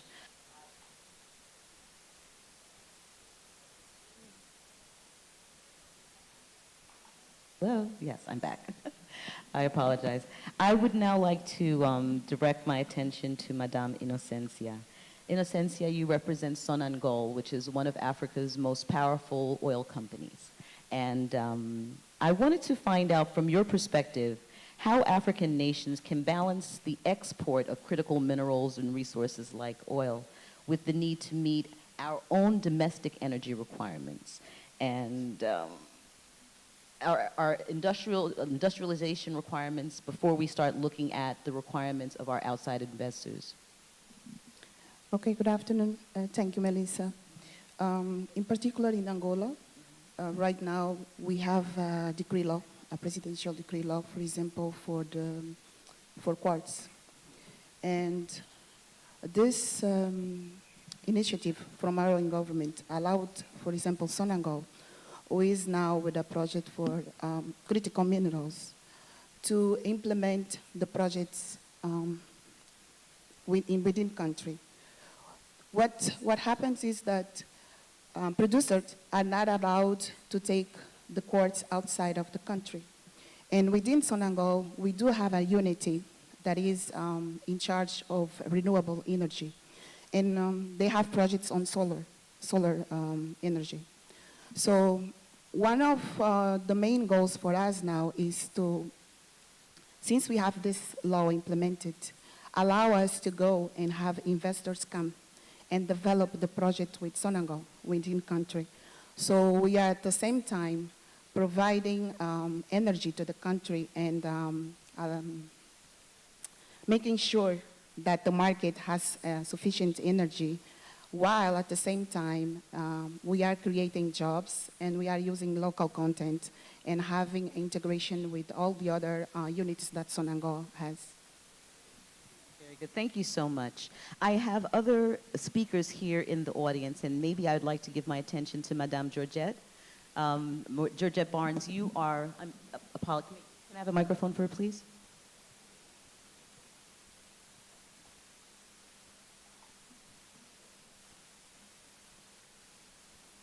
Can we have a microphone, please?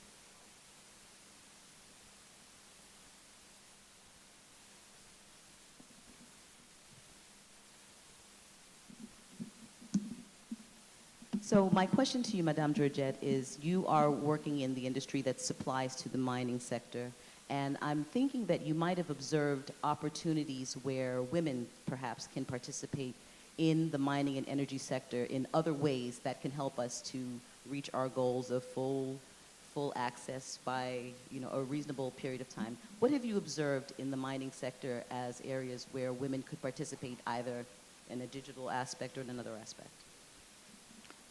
Thank you, Melissa, for this question. When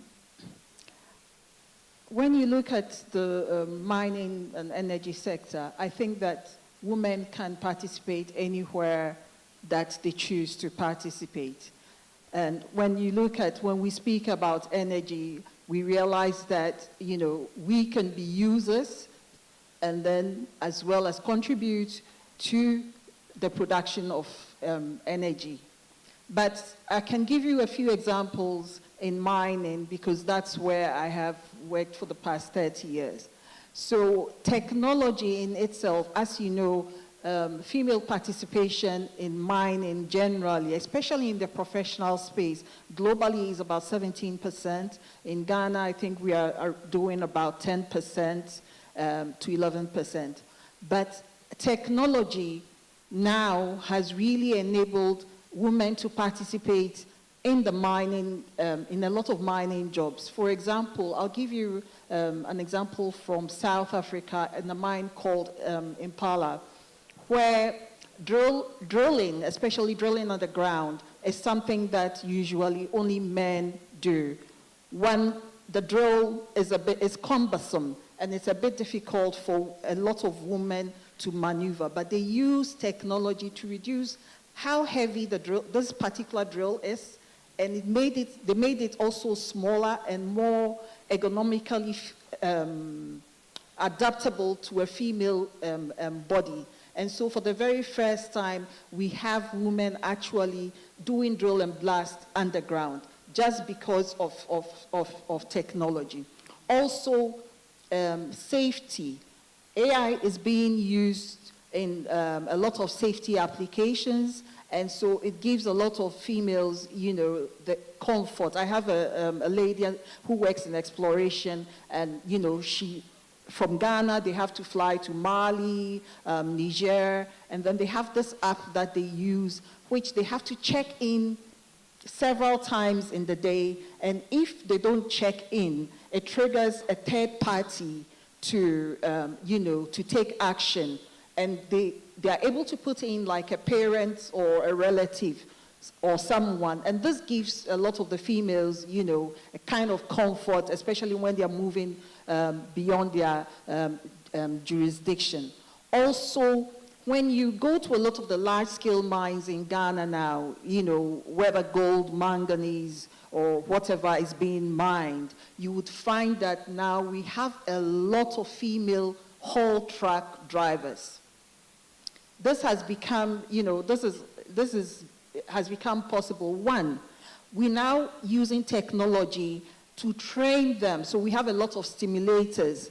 And so the females can, learn in a comfortable zone, whether there are other men or there are no men, they feel more comfortable and they are more confident before they actually go to the mines, before they actually become drivers. And a lot of the mines are now coming back saying that a lot of these female haul truck drivers are actually doing fantastic jobs. They are reporting maintenance issues faster. They are also introducing a sort of competition into, because the men are now saying, if the female haul truck drivers, can do this much, then, what about me? Apart from that, I think that technology would help, especially in the critical mineral space that is coming up. It will help to bring on board more females, because we can roll out more safe products. The transparency can also be improved. When you speak about, Mr. Wacho was talking about, the fact that they are just commodities. Yes, they are just commodities, like he's saying. And these commodities now, responsible sourcing is huge. It's a huge thing, traceability, blockchain. So the same way that maybe something like in the diamond industry, they have the Kimberley.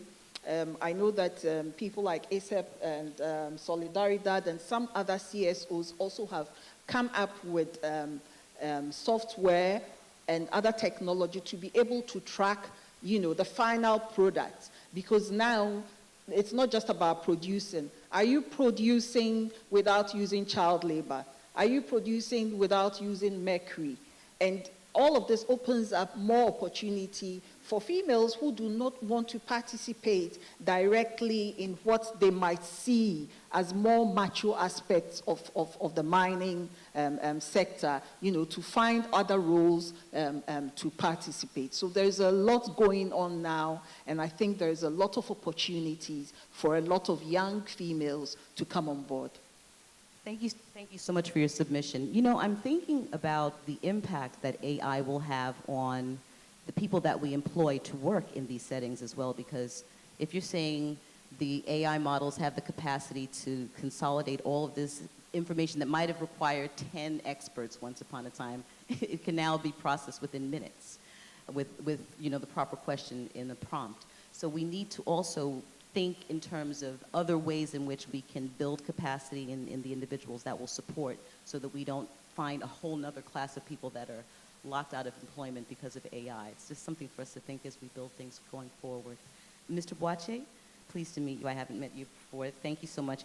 Can you share with me from your perspective how Africa can practically implement digital programs that enable transparency, traceability, environmental monitoring, and trade compliance across the fragmented supply chains that we have? Thank you very much, and thanks to the organizers for having me. I work in the policy space, and I'm excited about the digital world that we're in at this point, because that helps us to address a lot of problems that we have quicker. A lot of problems that we've had in this room today, talking about the millions of people in this continent without access to electricity, for example. It requires speed, it requires accuracy, and it requires that level of predictability for us to be able to lift people out of poverty.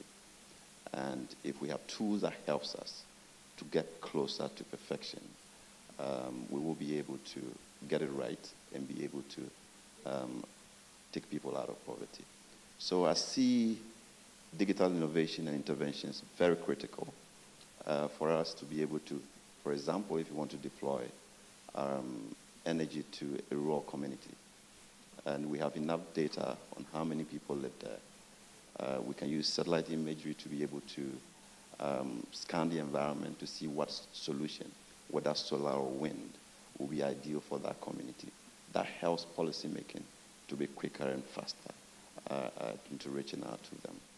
In the solid minerals space, Africa is a vast continent, but you have 54 parliaments, 54 presidents, and decision-making can be really hard for a lot of the minerals that we have to actually make sense to be exploited in some of our countries, because you have deposits that on their own may not make sense and require that we work together as a continent to be able to add value to some of the minerals that we do have.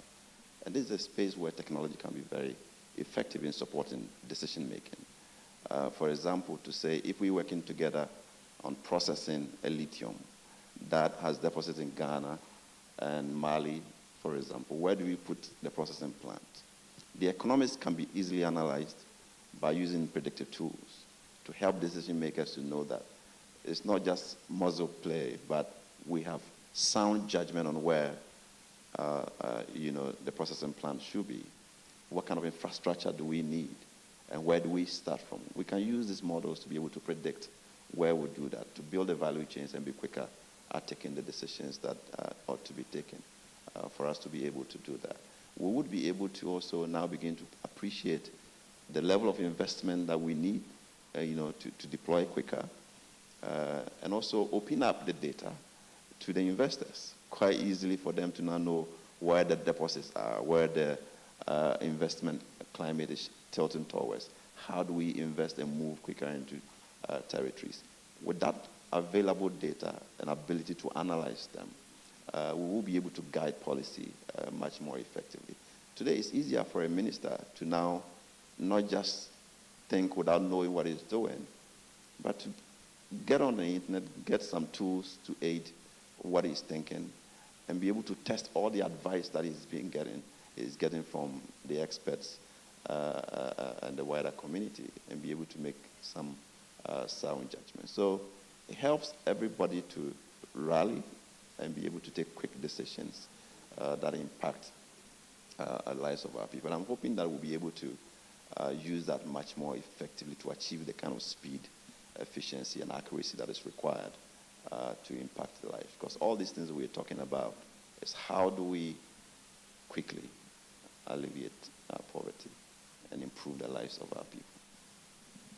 Thank you very much for your submission. I'm also having the thought that as opposed to 54 different countries developing 54 different solutions to probably the same issues or many of the same issues, how are we sharing that information collaboratively? Because it can no longer be a situation where people hide the ball or treat certain things as trade secrets, because AI has made virtually everyone's secrets known. So rather than operating from a mindset of hiding our ball and keeping things to ourselves, what do you think we're doing, or what can we do to increase the sharing of that information for our collective benefit as a continent? You can just continue that one. Yeah, we've been preaching that we need to recognize that a lot of things that we do in silos will not help us develop as a continent. If you consider that China is about a third of Africa, so when there are deposits on that space of land, it's easier for them to pull it together and act on it quickly. And for us to be able to do that, it requires that these parliaments, presidents, share a lot of their power to allow bureaucrats to take those decisions that make sure that some of the decisions can be made. Cross-border development of oil fields and the rest of it. We need to have a regional approach to dealing with them. We've been talking about local content, building silos around ourselves and we're empowering the continent to be able to amplify its capacity and be able to empower its people quicker. So we need to push this information to policymakers for them to realize that we are better working together. I mean, we take West Africa, for example. It's like a slice of cake, smaller countries. A lot of things we cannot do on our own, but we need to appreciate that we are better together, working to build a bigger market that allows some of these developments to happen quickly. Thank you very much. I would like to now turn my attention to Mr. Robert Laye. And my question to you, I know that you've had a lot of experience not only here in Africa, but also in the Middle East. And I'd like to know how your organization is leveraging digital innovation and intelligence systems across other regions, similar to like the Middle East, and what recommendations you have for African markets as we go forward with our digital industrialization. Thanks, Melissa. So I think I'll start by saying that RMC, which is our consulting firm, we believe in technology that really can make a difference. We're not looking at technology or digital transformation that is just talk, right? So a few of the stuff that we've done in the Middle East, and I can share a few brief examples, working with the power producers, Siwa and Diwa, where we've looked at smart metering systems, advising on smart metering systems that enable near real-time reading of consumption at households, which enables billing, more accurate billing, and also enable them to forecast consumption demands and also be able to know how much power to supply. We've also looked at working with companies in the Europe domain to look at implementing IoT devices where you can put them on devices or remote machinery where you can be able to, based on vibrations from these machinery, you can be able to predict maintenance requirements from these kind of remote machinery. And then also that helps you to sort of save costs. I know we're talking about, I know one of the panelists was saying that AI and technology may be not probably relevant for even refineries, but you have a lot of machinery and that requires a lot of maintenance. And usually what you realize is that most of these industries have significant cost invested in preventive maintenance, scheduled maintenance. But with this kind of technology, you're able to actually identify when a machine is actually supposed to break down in advance and be able to sort of send your maintenance teams there, and that can help you save costs on just doing routine maintenance for machinery that doesn't exist. On the space of AI, personally, I've been at the forefront of that technology. I've invested in a tech company and we've developed our own AI systems that are being used extensively. Now we're launching that extensively into the market. We've looked at things like, I'm a finance background person, we've looked at how data that is pulled from different systems can be visualized even at a C-suite level. So everybody here who's probably a C-suite person has had to look at financial statements, has had to look at reports of a sort. You're relying on your finance team person to explain to you. There is AI today that enables you to sort of read into these things, make predictions as to your forecast and how you're actually going to operate. And these technologies are available today to adapt. And I know that we are at the forefront of the AI sort of paradigm.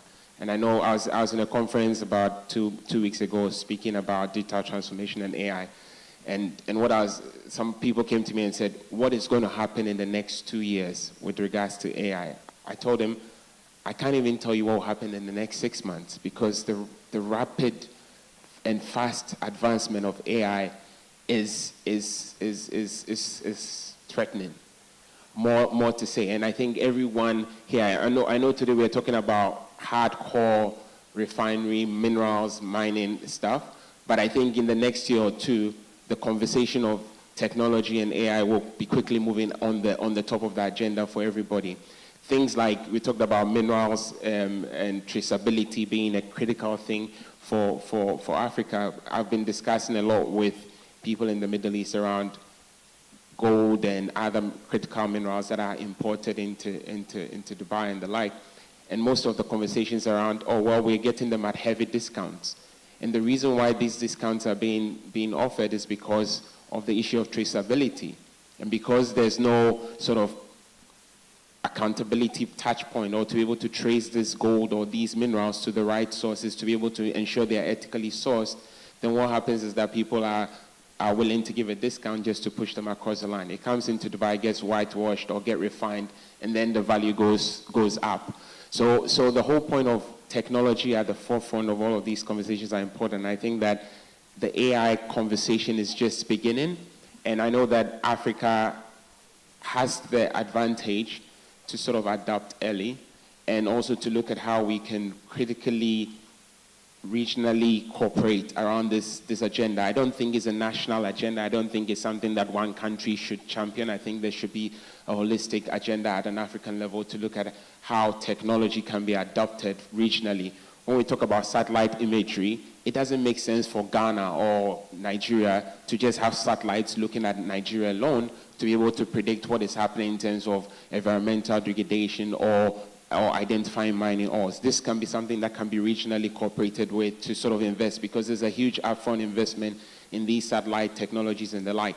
But I think that overall, the conversation of technology would need to be highlighted. And I think for the founder of this conference, having technology linked to the energy topic has been critical. And I think that the quicker that we rally on this and sort of adopt these technologies like countries in the Middle East have done, where they are early adopters of technology, looking at how they can improve data storage, improve data warehousing, energy requirements to sort of enable this, will be critical. On the question of how Africa would need to sort of respond to this, I think that the challenge of adopting this AI will be heavy requirements of power.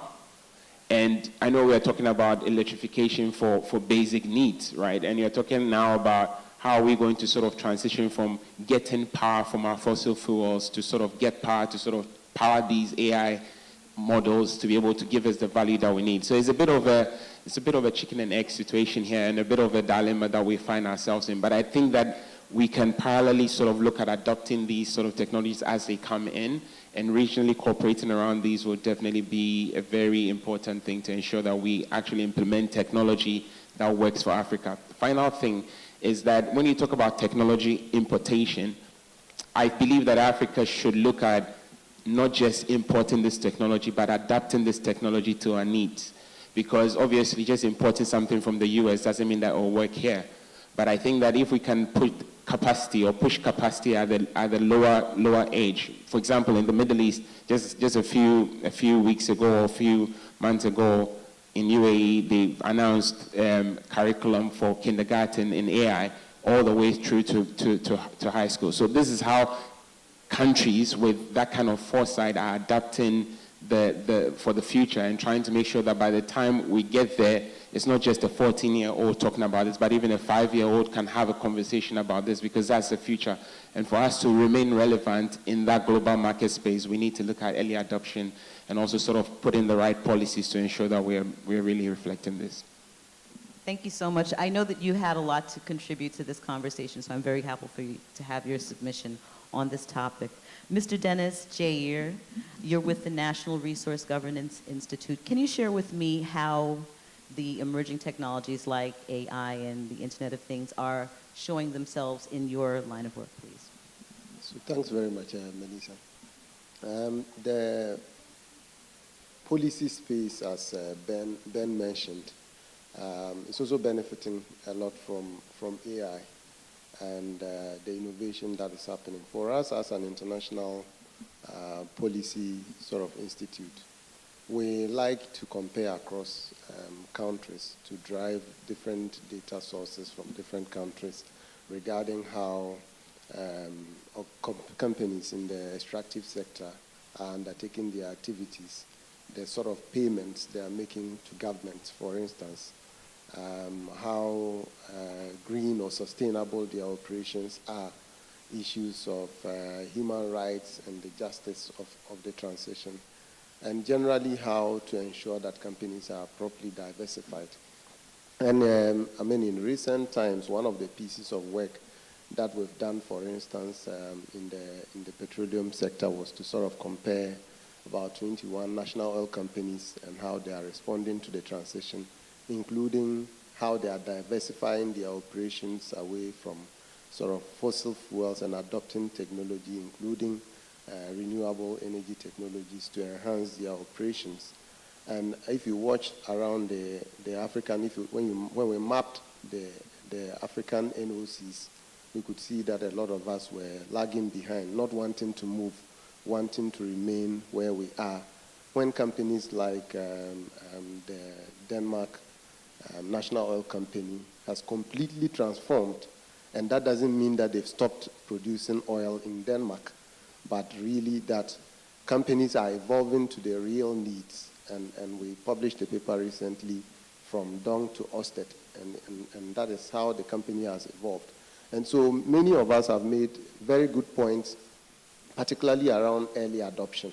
And if you check the Danish example, for instance, they started experimenting with wind energy in the 1970s.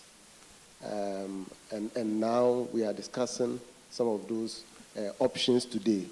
The level of comfort with which they would have developed, the level of technology they would have invested would be locally derived and owned, which is what we should be doing. And so I want to continue sort of from the point that the last speaker just made about training and adopting technology at very early stages, whether it is technology to monitor how much we are getting from our oil and gas resources, or even tracing how our oil and gas resources are being channeled to other sectors, or even converting them into some petrochemicals or some other uses that may be greener than the original sourcing of these resources is really important. And so for us, also having the right tools and technologies to be able to monitor how citizens are impacted by projects, extractive sector projects, whether it's oil, gas, or minerals, is an important variable. In all of this, whether it's AI or just non-AI operations, the overall goal of human existence and extracting our resources is to enhance lives. And we must not lose sight of the fact that at every point, whatever technology we are adopting is leading to enhancement of lives. I've heard people talk about, for instance, AI is going to take over and there will be no jobs. But have we thought about how AI is making people work safely, for instance? Miners do not have to go underground to blast.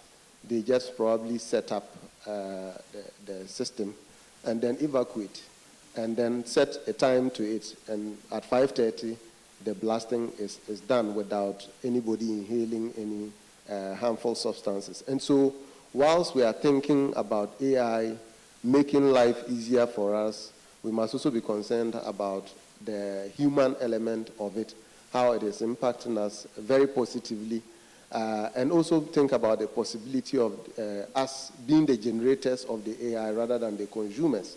And to do that, I think that we have to get our younger ones interested from a start. And we don't have to reinvent the wheel. It doesn't mean that you have to go and start all over thinking about how to develop a solution. Adaptability is key in all of this. And again, one of the points I want to make because of our international kind of work is the issue of international standardization and how it's going to affect us. Most of the time we hear people saying, oh, we would produce the oil, and if no one is interested, we will refine it. We will establish the petroleum hubs. We will do the refineries. We will build the refineries. We are going to build the petrochemical plants. But we forget that we are going to use these chemicals or oil and gas to produce goods, which will end up in a market other than our own, for instance. And so if you look at the international space and the standardization that is going on, we are likely to end up with tariffs, taxations, measures to discourage the use of older technologies, attracting sort of a premium or sort of a tariff rather than a premium. And so we have to watch that space. And so you hear about things like green aluminum. We hear about all of those things. And so if you produce your aluminum using a diesel-fired plant, for instance, or your critical mineral, which is supposed to be green, using a polluting source of energy, you are going to end up with a tariff, and your exports will be uncompetitive. And again, your citizens will have to bear the brunt at the end of the day. And so those were just additions to what everyone has already indicated. And that is a point of interest for some of us who are watching the space and comparing what other countries are doing to what our African colleagues are trying to do. Thank you. Thank you so much for that submission. I'm so happy that you brought up the human resource aspect, because Africa is absolutely a treasure chest of natural resources, but we're also a treasure chest of human resources. And when investors come and do their business in your country, their interest is not necessarily in the human impact or the human resource. They're really concerned with their bottom line. So if we're now revisiting, how is Africa going to approach our development? We've already seen that the energy is firmly towards, we need to make sure that we utilize our hydrocarbons, drill baby drill, gas, to stimulate our economies. And at the same time, not only drill baby drill, but create platforms for even the young man that started the conversation today. He purchased a solar lamp and has brought power to his home. So we have a responsibility to create a matrix of solutions that we're all implementing at the same time, while the big guys are laying the pipelines internationally. But I'm very excited about where we are right now, because this is a conversation that's poised for action. We can actually take action. We have access to all of the information in the universe at our fingertips. It's just a question of us going beyond the talk to the implementation. And that's what I had hoped that we would get to in this conversation today. So we're in agreement. We need power. We don't have to apologize for how we power ourselves. Our children are going to demand that we create opportunities for them to live on the same standard as the other children that they see around the world on their devices. We can't give them an excuse as to why we're intentionally keeping ourselves blind. So I would like to direct a question to the circuit. My last question to you each is what is one intervention that you would like to see actualized in your industry to help us to advance closer to our own independence economically, our own energy independence?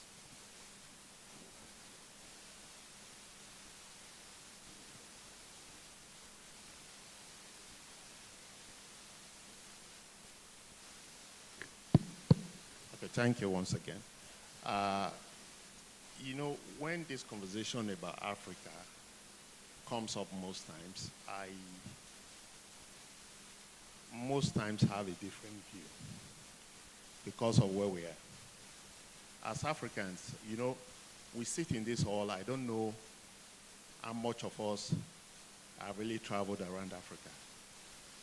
And I also don't know how much of us that have actually traveled within Europe and America.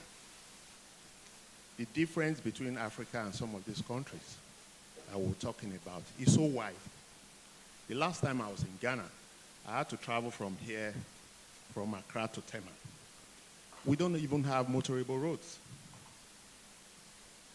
In Nigeria, you can travel between, I'm from Edo State in Nigeria, to travel between Benin and Auchi, which is my hometown. It's a nightmare. You'll be afraid of security, you'll be afraid of being kidnapped and all of that. I've not gone home in the last 8 years. So, you know, when we sit in forums like this, we discuss in Africa, we must discuss the reality of Africa. Because I heard a young man say, oh, our resources are exporting them, the way they're going to see what you have produced, you're bringing it into maybe export markets and all of that. I always think we have to think Africa first. And how do we think about Africa first? Is thinking that the resources we have today, how do we use it to advance Africa? How do we get to where we want to be? This conference is about energy technology. I think the theme of the conference is something about finance. So I was having a conversation with someone today. You raise this finance, then you take it where? Do we have the technology to even develop even the energy industry? Today, most of the solar panels that are used in Africa, they are imported into Africa. So are we domiciling value in Africa? No. The batteries we're using, how much of them are produced in Africa? So we raise this finance here, whether we're borrowing, whether we're raising them locally, we're sending this finance abroad. So are we really talking about African advancement? So the conversation has to be about African advancement. How do we advance Africa? If we want to develop technologically, what are we talking about? Are we teaching our children technology? Are we ensuring that our children, they're in school, they're learning engineering, they're going into technical school, preparing them for the future of Africa? No, this is not what we're doing. So most times, outside of just coming to talk in conferences, my concern is, what are we implementing? We have to implement those things that will advance Africa. Thank you. Thank you very much. Very true. Very, very true. Mr. Awotri, can you share with me one outcome that you would like to see in the short term that would help to bring you closer to your goals? So I think the theme of this particular panel is how we leverage digital technology for minerals, critical minerals development. And, you know, there are a couple of encouraging developments worth paying attention to. I think we talked earlier about regional integration. You know, in African free trade, the AFCFTA has a couple of things going on. One is called the Digital Technology Protocol. And if it gets implemented, it will allow and facilitate intra-Africa trade and actually increase intra-Africa trade by several points.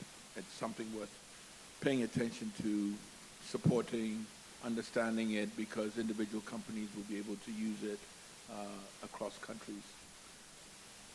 I think a longer-term issue, which also relates to the AFCFTA, is, you know, when you look at the EU, for instance, the EU is a customs union, and they negotiate collective agreements.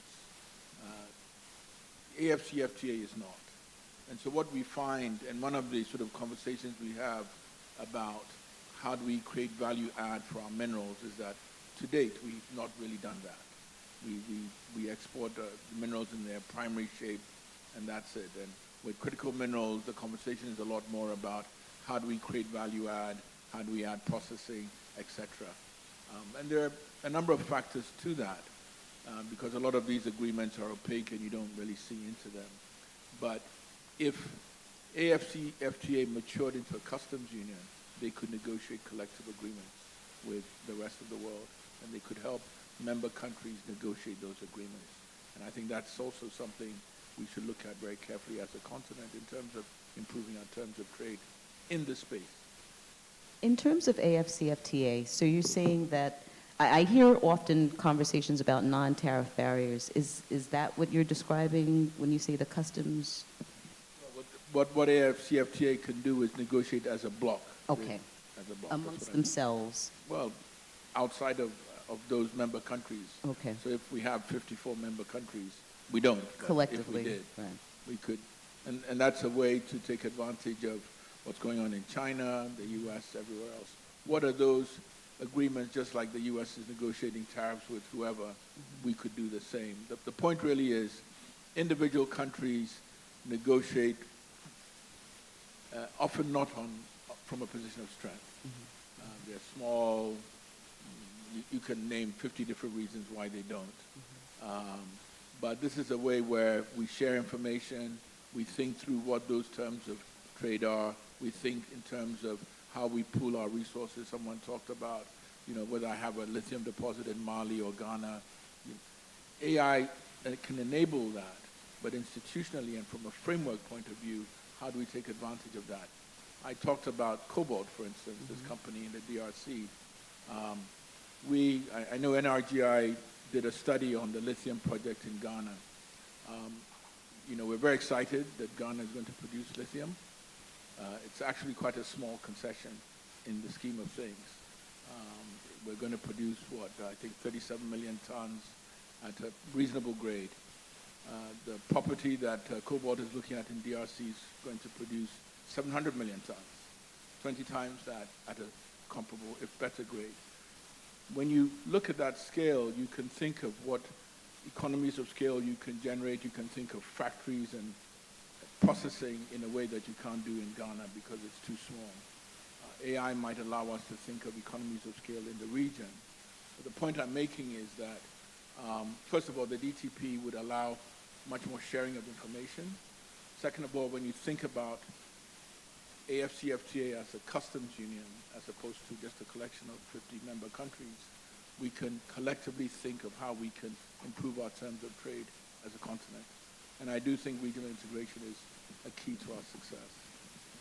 Thank you very much. Mr. Asimwe, so if you can share with me one intervention. Yeah, so I will not digress any further from what the previous speakers have talked about. Of course, thinking as a continent is very, very important, especially in this day and age. And if we are going to leverage the benefits of AI, I'll give some examples. For example, in every country, almost every country in Africa has a value addition policy that add value to the minerals in country and only export, either finished products or refined to close to 100% as much as possible. Even though we know that in some cases for some minerals, especially some critical minerals, that is not possible because of the cost and all the other factors involved. However, if African countries are going to continue to think individually, then we will not leverage our communal power to supply critical minerals in this day and age. Uganda has a lot of the 3 T's, tin, tantalum, and tungsten. Same applies to Rwanda, same applies to DRC. We're right neighbors to each other. But then, so Uganda has a refining capacity for tin. Rwanda has refining capacity for tungsten. Now, with the individualization and every country looking at its own, value addition in country, what that means is if you want to export tungsten from Uganda, you've got to build a refinery in Uganda. Yet barely 200, 300 kilometers away is a brilliant refinery that would only make economic sense if it can access raw material from not just the country, but from the region. And so regionalization, I know almost every panel has been talking about regionalization, and the Africa Continental Free Trade Area is a very important aspect if we are to move forward, because there is no need to continue to think fragmented. All you need to do is move 500 kilometers and the policies change completely, the laws, the legal frameworks change completely in Africa. I mean, Africa is said to be one of those very disjointed and very disconnected continents that we need to be able to come together. I was joking with my colleague who flew in from Algeria to this conference, and in order to get to here, had to go through Turkey, get out of the continent, and then come back. I mean, I come from Uganda. To get to Uganda, first thing I have to do is go south, then come north. But in order to go south and come north, I happen to come on, on an airline that can't fly over the DRC because they have issues with DRC. Now, why would we have those kinds of fragmentations and expect to move forward? So I think it's important that as a continent, we begin to talk together, we begin to work together on harmonizing of policies around minerals and mineral value addition, and then we can be able to get better bargaining power for our minerals. I mean, take an example of what happens with the whole story of carbon credits. So I attended a conference recently, and they were talking about what it costs for 1 ton of carbon credits from one country in Africa and the neighboring country, and the price difference is so big just because they negotiate differently.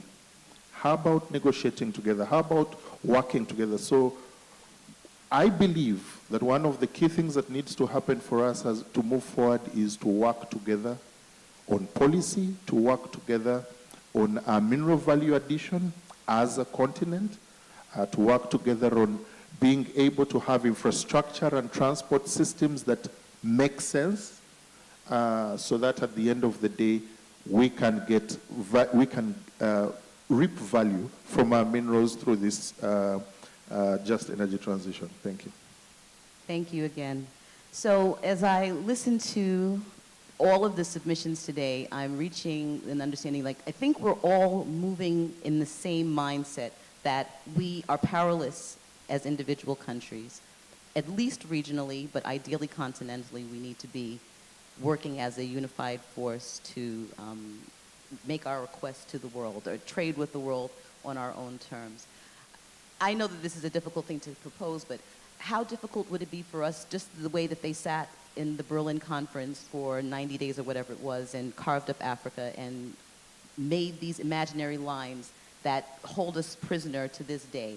How difficult would it be for us to convene a similar Continental Congress, to start really making actionable plans on how we can start trading better together, start working better together, and building better relations? Anyway, it's an idea that I have, and I feel that we should do what I call a continental stock taking, where we all put it on the table. Listen, this is what we have.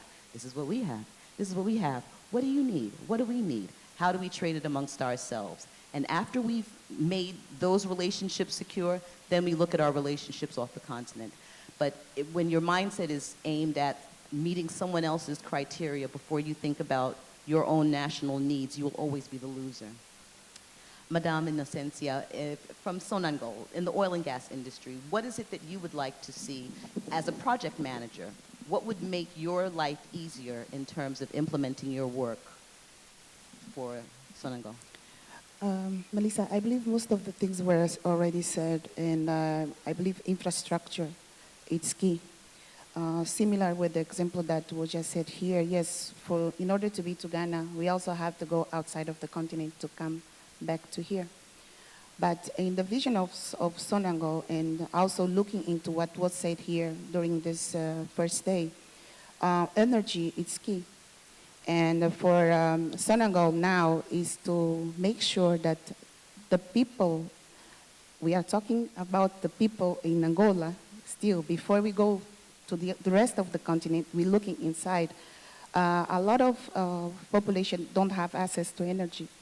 So that's why for us, the implementation of projects with using critical minerals as a source for energy, going through the upstream all the way to the final solar panels would be a good start for the continent.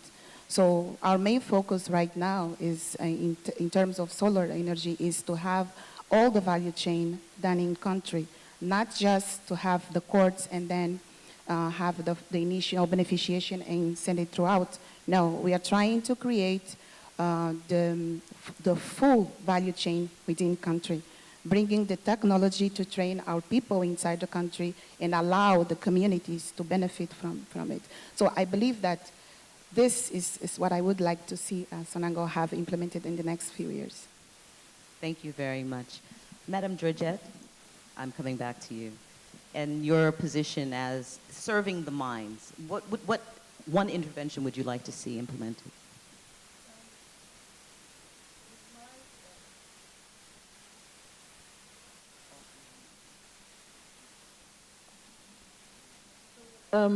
In the business that I do, I mean, some of the things have already been mentioned by Humphrey and Mr. Watry.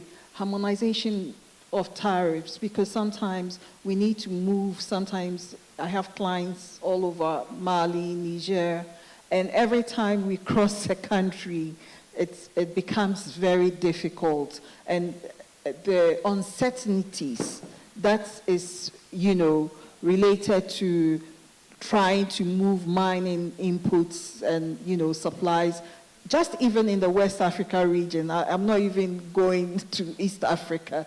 So yes, how can we deploy technology to make it easier for service providers to not just to access markets, but to, in our logistics, the work that we do in our logistics, to make things easier, so that we can be more efficient.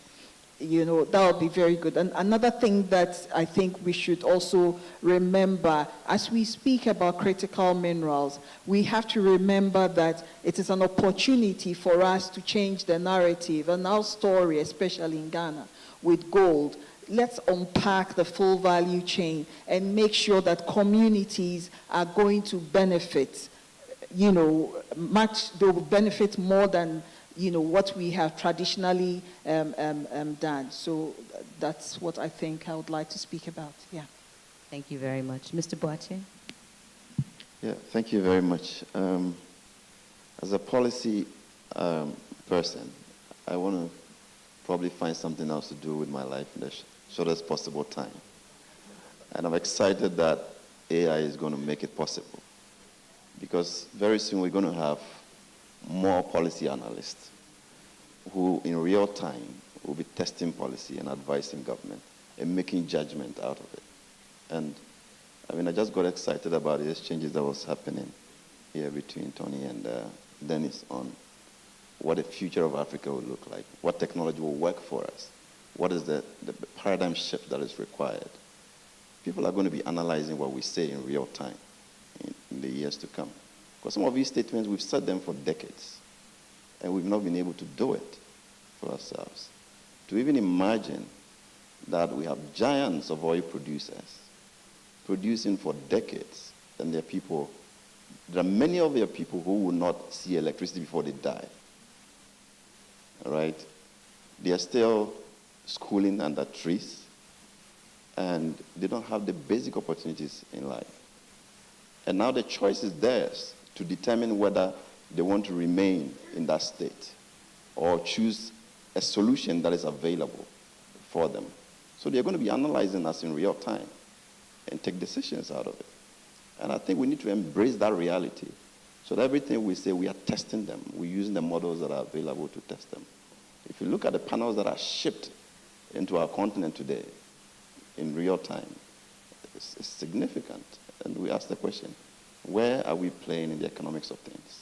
Are we going to continuously import them? We have materials to also play in the value chain, empower people to begin to enter into that space. You can produce your oil all you want, but it's also a market.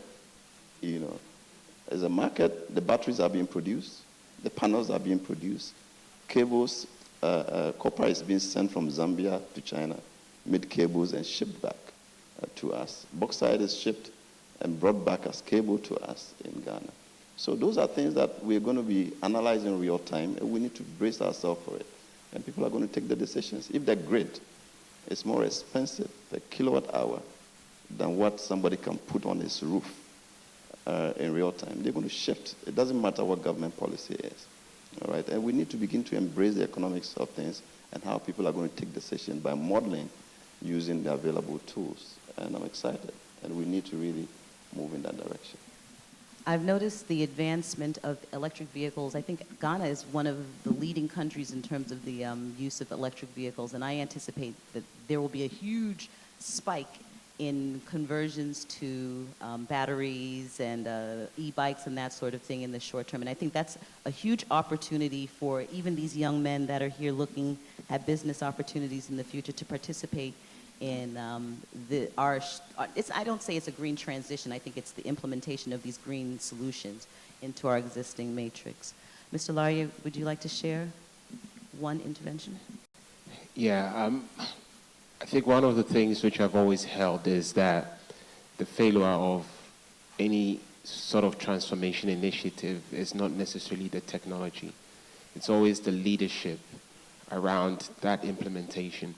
And I think I like to sort of point that out. I think that is relevant in this context. I think the challenges we've suffered as a continent over the years has been primarily linked to how leadership has implemented or executed on the mandates given to them. And I think that if we're going to fix that paradigm and also sort of ensure that we can enable or use technology to make a difference in our continent, then it will have to start with leadership. And I thank him for talking about policy and the impact of policy, because I believe that policy is sort of the key driver for certain things. And I think that even if African countries will adopt technology as a core pillar within the conversations they are having, if it will be even at a continent level to say, like, what critical implementations are we doing on a technology dimension? And if you come to a country level or a regional level, and that sort of cascades down right straight through to, so that when you're in a country like Ghana, it's not just, okay, well, there's a ministry which is responsible for technology, but it's actually technology is embraced across all ministries. So the Ministry of Education has a core pillar of technology embedded in it, right straight through to the other sectors. Then actually it will cascade through, and we can try and realize the value of this. The issue is not the availability of the technology. Technology will evolve, and it's evolving fast. We just need to have the right leadership to sort of ensure that we can adapt the technologies and really fine-tune them to really suit our needs as a continent. Thank you very much. And then Mr. Dennis, because I see our Master of Ceremony is at the podium. Sure, I'll be sharp with that. I just want to say that I think we need, as Africans, to be real with what we can do and what we need to look outside of the continent to be able to do. I think most of the time we are not very real, and therefore we keep singing the same song. For instance, we keep saying we want to add value. We have 70% of cobalt in DRC. We have this percent of minerals here and there. It's good to quote those figures. But as Ben indicated, those figures will go out of the continent and come back to us differently, whether it's cobalt or not. I have looked at data where you look at Africa and how much minerals we possess. And if you look at the refinery and end products of those minerals, a lot of 90% of the value is in China. And so we have to be real with it. Cobalt, 70% produced in DRC, over 90% refined in China. Lithium, same. You can have all the lithium producers in Africa, it will be refined in China. I'm saying that we need to be real with what we have and what we can do. China invested heavily, not 5 years ago, not 10 years ago. They invested heavily decades ago. They offered subsidies for their power. They did not produce, they did not get to the refinery stage using the grade, the normal grade. Even as we say China is producing coal, oil, and all of that, 50% of the power that they use for those refineries is coming from renewables, whilst they are still doing the petrochemicals and the coal and all of those things. We need to be real with what we can do. We may not be able to compete technologically with China. What do? How many people are we sending to China to be trained using what we have, using the resource, the 70% cobalt you have? When you get into the negotiation table, do you negotiate that 5 engineers would be trained in your refineries to come back, or you just negotiate based on 5% royalty, 10% carriage interest, and all of those terms that we keep negotiating? And so for me, we have the resource, but we have to be real in using what we have to get what we don't have. And by doing that, we cannot be completely inward. We have to know when to look inward within Africa to address African problems, and know when to look outward to get what we don't have to address the problems back home. Thank you. Thank you. I agree with you. And I'm really grateful for your time on this panel. I would like to open the floor for 1 or 2 questions if time permits. No? 1 question? Any questions? Maybe there are no questions. There's a question. Okay. Maybe just one. 1 question, please, at the rear of the room, please. Oh. Good afternoon, everyone. And thank you, everyone, for making this happen. So I'm Toyin Yusu, representing Women in Energy, Oil and Gas, from Nigeria. And in the conversation of technology and every other conversation around sustainable energy, and we are very particular about decarbonization.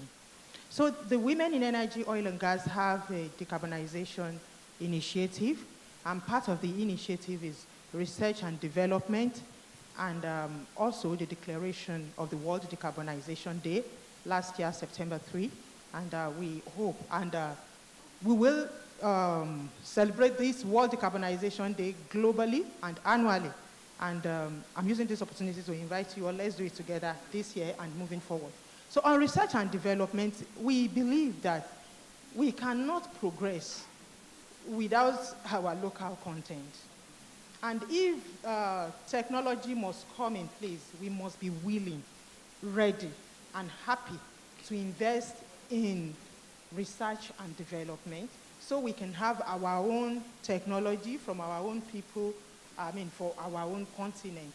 So that is not a question per se, it is a call for our collective collaboration within and outside, because we can't do it alone. We must be ready and willing to invest in research and development. Thank you. Thank you very much. And I apologize to the hands that are up, Mr. MC. I apologize. I would like to thank you all for your presence today, and I would like to thank the panelists for your contributions. And I believe that this was a very important meeting to have, an important conversation to start, and I look forward to how this particular topic is covered next year when everyone has realized how important AI is to the advancement of our respective activities. All right, thank you very much. Thank you very much. Help me thank the moderator, Madame Melissa Mensah, and her panelists. Respectfully, I invite all of you for one big photo, after which we shall call it a day. Ladies and gentlemen, it's been a very interesting session, day one. Have we made deals and have we struck some partnerships? Oh, yes or no? 50-50. Okay. Have we made some good policy recommendations? Show by hand if you agree. Okay. Have we showcased technology? Show by hand. La ilaha bismillahir rahmanir rahim. Have we shown the power of youth, women, and startups in promoting our agenda? Okay. We haven't done badly. I believe a round of applause is in order. I'm sure this evening when we all gather at dinner, we should be able to achieve majority of these objectives. I want to thank you all on behalf of the center and all our collaborators. We reconvene here at exactly 7 o'clock. Dinner is limited to all our VVIPs, and speakers only. So ladies and gentlemen, 7 o'clock sharp, if you fall within this category, we welcome you back. Let's conclude in style. Thank you very much for your attention.